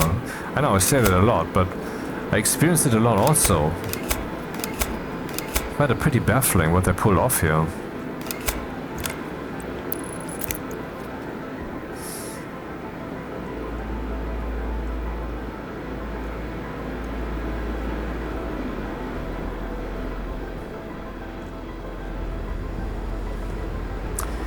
Okay, what is the oxygen mixture of the room?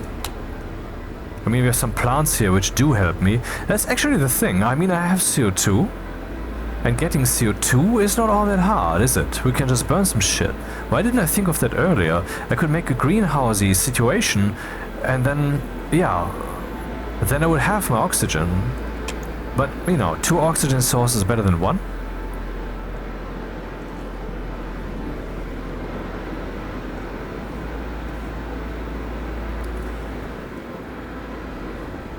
How long until this thing should turn off?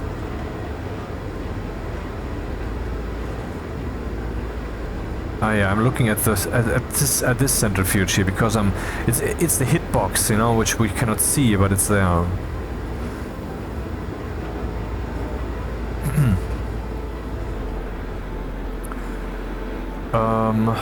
Okay, what's the next move then?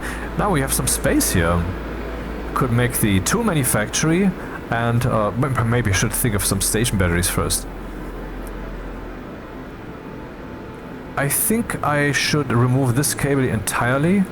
That was a crutch at some point, but now we definitely have enough power because the storms have returned. I mean, after 6 or 7 days there was suddenly a pause. No more storms were coming. But now they are there all the time. Pretty annoying.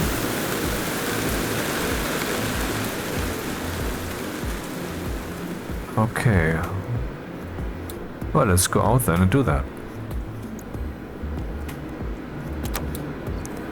Someone told us a trick today how to get these things in order again without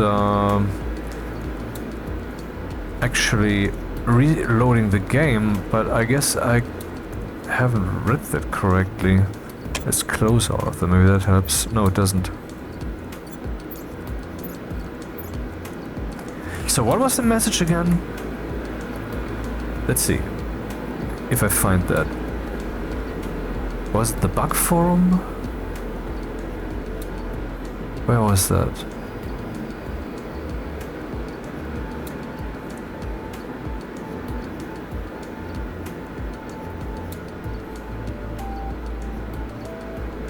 Was it help forum? Was it the general forum?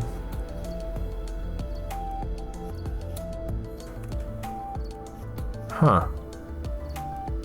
Ah yeah, here it is, by Andriel KOT. Today. The more technical details. Whenever you open a window from an existing inventory window, it spawns a new window object and it gets its corresponding window box to be put into. That box doesn't get cleaned up properly when the window is closed, but does when its parent window is no longer available. Take off your backpack, for example. If you accidentally drag a window and you have a lot of those stacked empty boxes built up, if you click the reset position button, you'll get a null pointer exception and all of those boxes will disappear and fix the window positioning too. So, I don't know, this then? Oh. Dude, that was helpful, I think. And I'm saying dude metaphorically. I mean, who the fuck knows these days? Oh,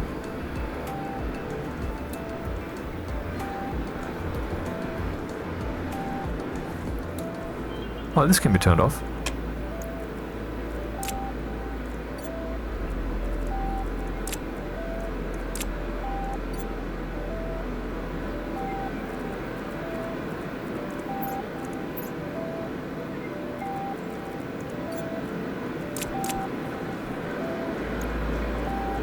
One chute left. How unlikely was that? Yeah, cable exchange, I guess, huh?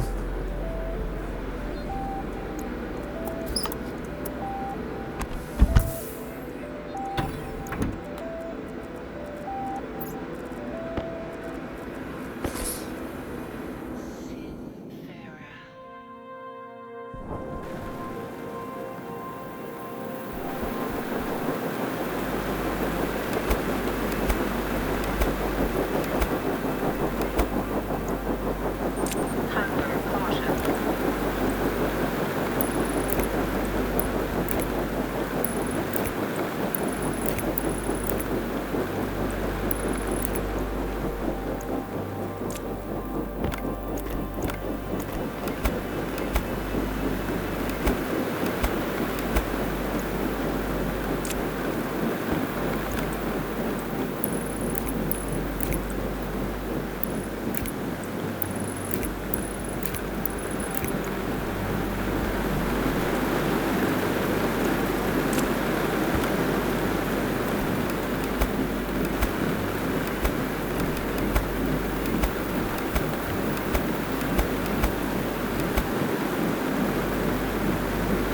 Of course, some stupid shit would happen.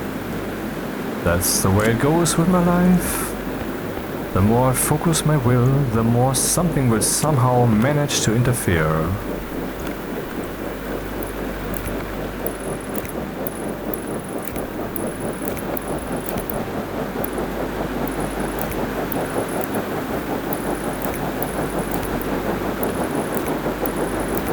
Alright.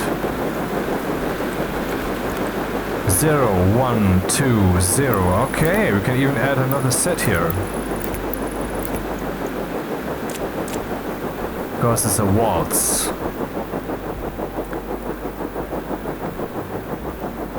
Okay, let's go back in.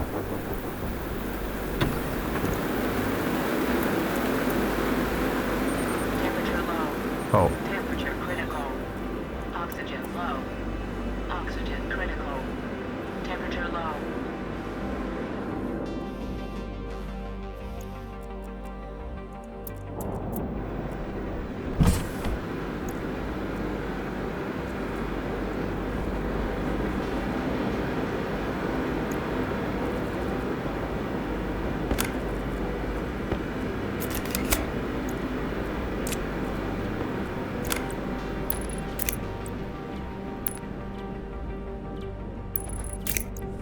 okay, now the entire power supply side is safe.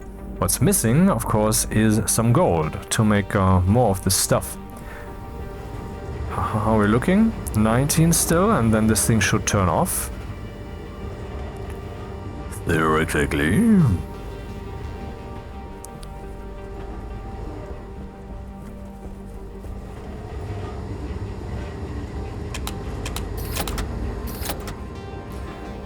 And maybe I should also install a button that allows me to override the open-close situation.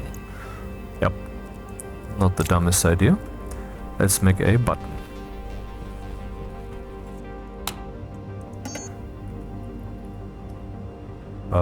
Switch then? Kit logic switch. Yeah, that's the one. One gold, one copper.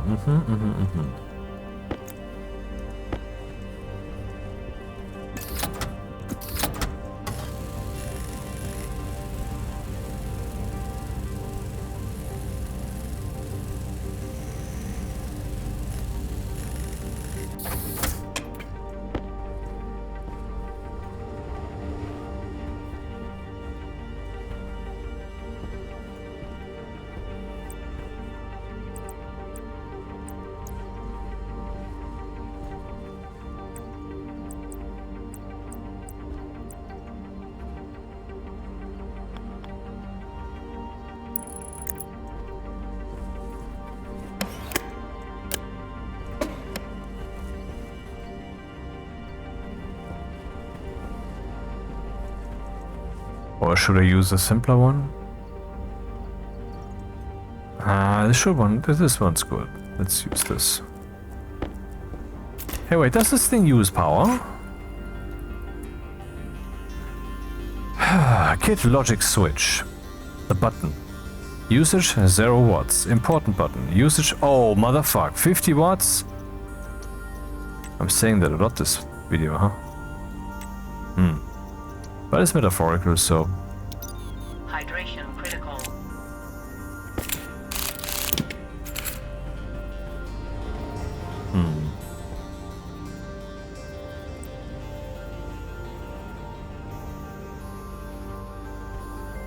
This would be a good place.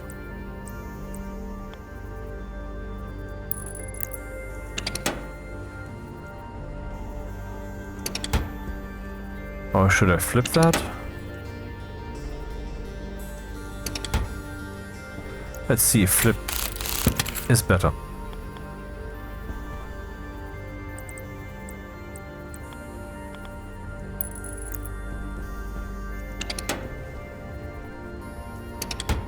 I think it's better.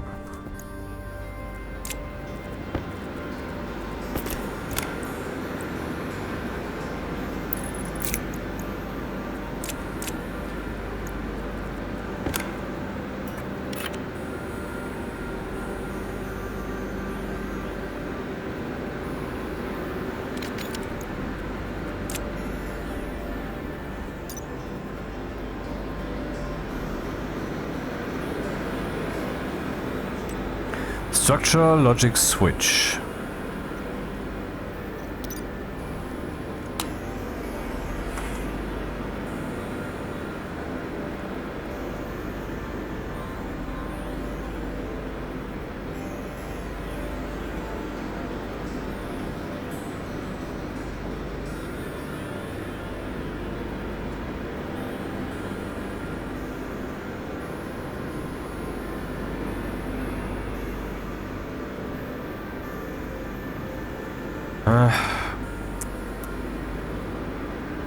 Whatever. So,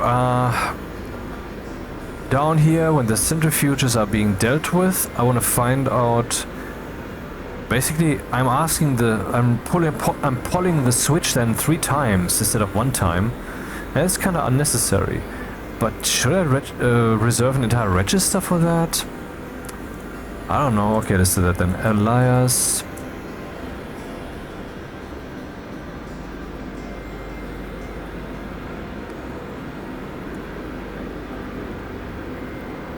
Load batch nap into send forced open. This is not off to a good start.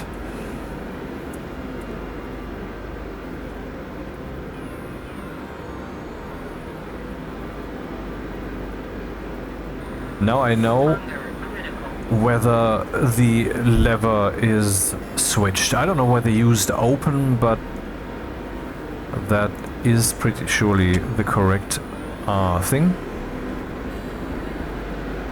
Do we have a potato to feast on? Yeah, we have. Growing poorly? What's happening? Why is it growing poorly towards fruiting? The pressure is too high. Why is the pressure so high? But I mean, there's a solution in play. I just have to push this button here. And problem solved. Pressure should now be dropping.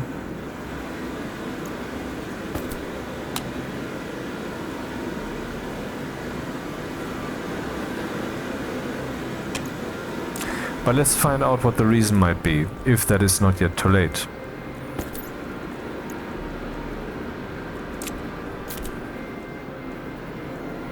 Growing poorly towards fruiting. Growth efficiency is very low.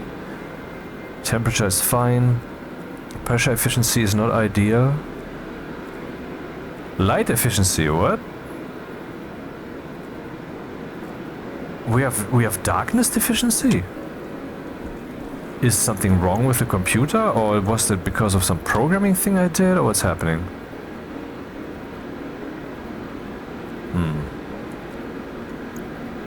Let's see if the countdown is still counting. It is. Yep, I guess something related to building and cutting cables and so forth. Paused that whole thing, and so it stayed on for a few minutes too long. Something along those lines, I guess. I mean, I don't see anything wrong here, so I assume nothing's wrong. And so I go to for the other explanation.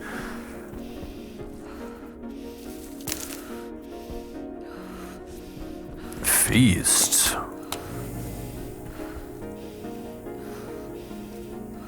They're all growing poorly.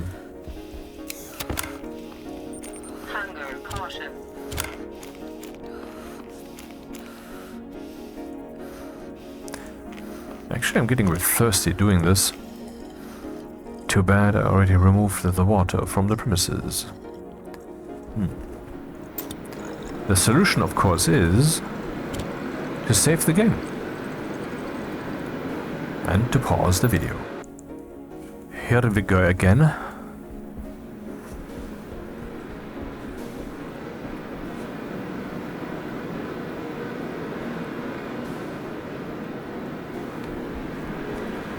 Aha! It's off. Why is it off? Because there's nothing to eat. Let's give it something to eat.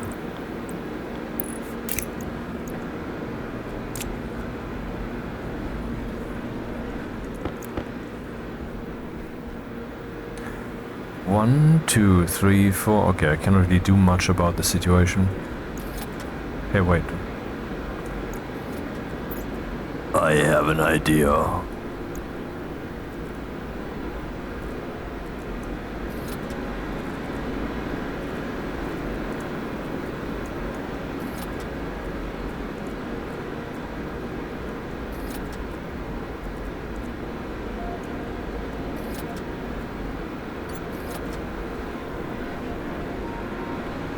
Ah, shit, I guess I miscalculated. It's up here or something.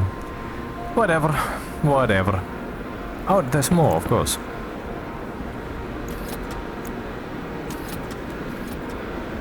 Okay. Now 2 of them are chewing. Good.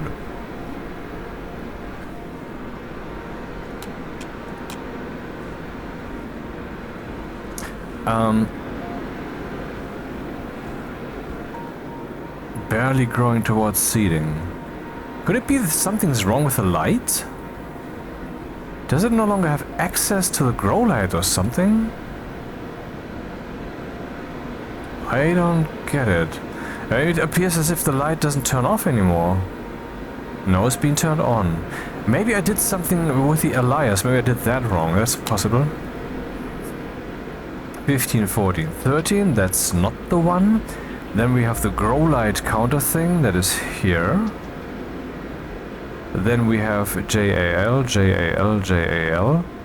Jump start, that's correct. Jump RA. RA. Not the bug is, I don't know what's happening.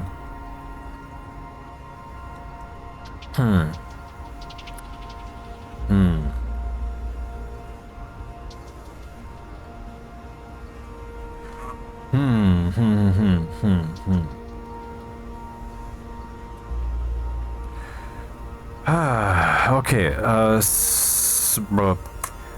right into, what is it I want to do here?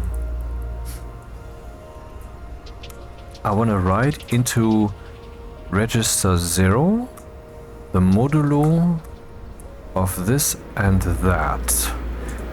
Then I want to select into R0, based upon R0, either the grow light counter or whether the grow light is on, and then I want to write that into the housing. Aha, so the grow light is supposed to be on.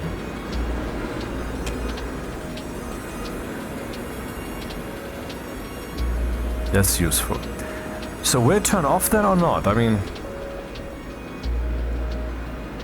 barely growing towards seeding. I guess the illumination stress is high, but why the fuck is it high?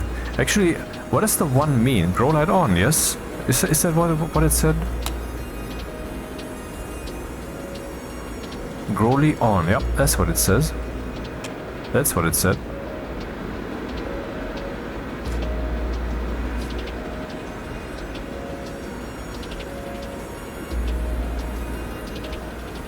I don't get it. Why would that stay on for so long? Let's see, maybe we can see something in the code. Maybe I did some stupid shit. So it subtracts here. Branch relative greater than 0. Grow light counter. If that is greater than 0, we jump to 1, 2, 3. And then we just write batch into the grow light that it shall be on. And we have just seen that the computer does override that.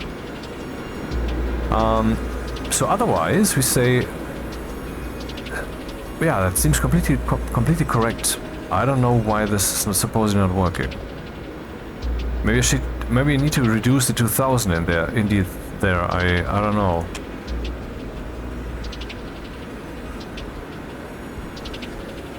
And obviously something's not working right here.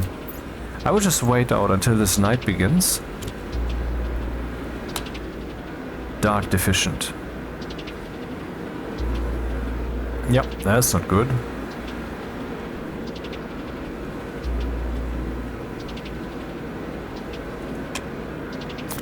Anyway, so what else is happening? We have a pressure of 93 kilopascals in the room. That's fine. I think we can turn this off then.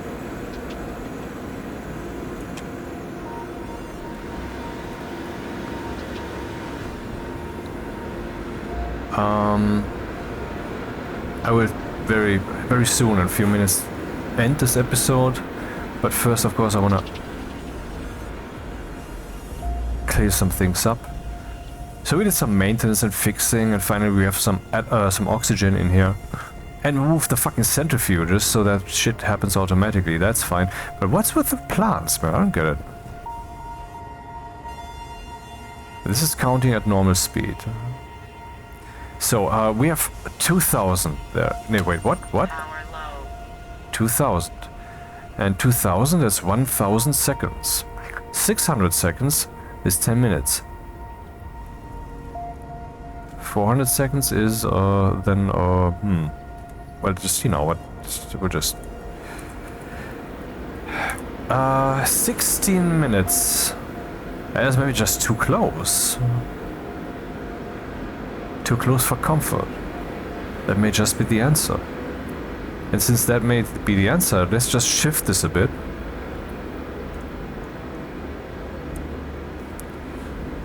This should be 2,400. What is this? Now we have 15 minutes defined. Okay, I guess I just was confused by the numbers or whatever.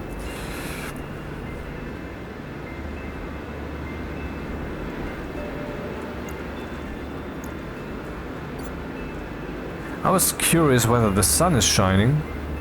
Do we have a daylight sensor here somewhere? I don't think so. But maybe we have some sensors lying around here. Yeah. Let's put a daylight sensor somewhere here. Solar irradiance none. There's no sunlight here. So that's probably not the reason. Why is this up there now? Some aspects of the user interface are literally retarded. The ableist. You're fascist.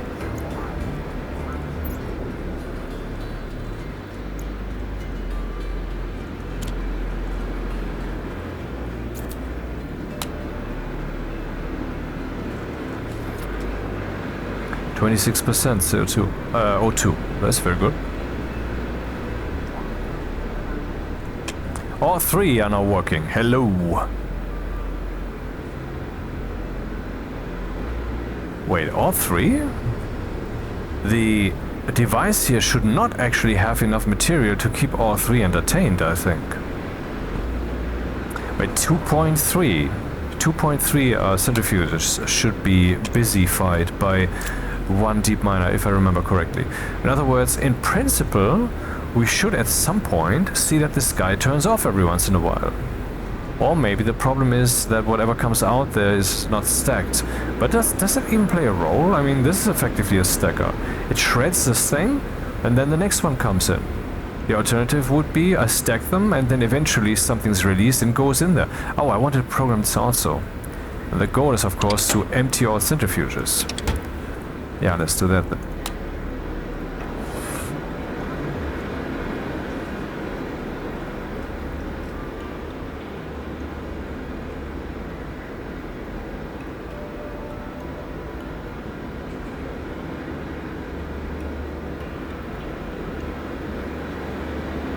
Why did I use that type of lever? I only need a push button.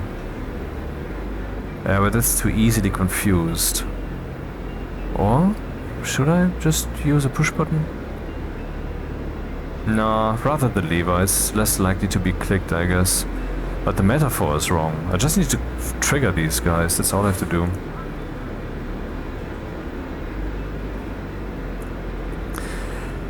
Branch.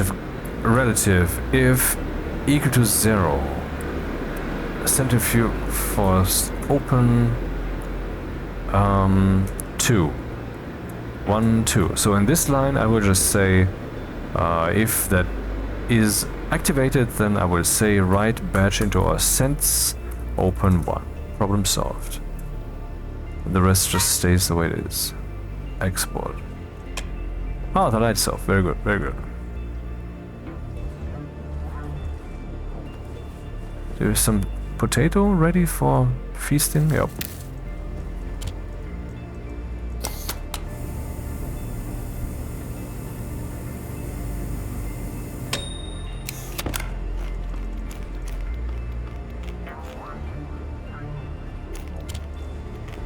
Titan grown potatoes. Some iron,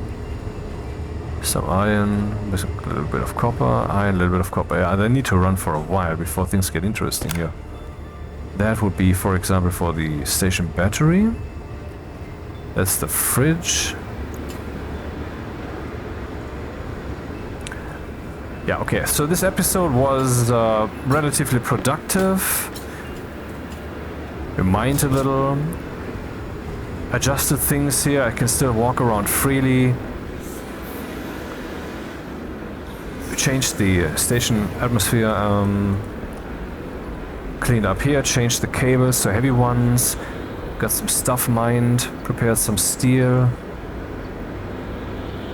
Have more plants now, more potato plants. Now we can finally live off potatoes alone, and the 3 cereal bars here will be untouched. They will stay untouched now.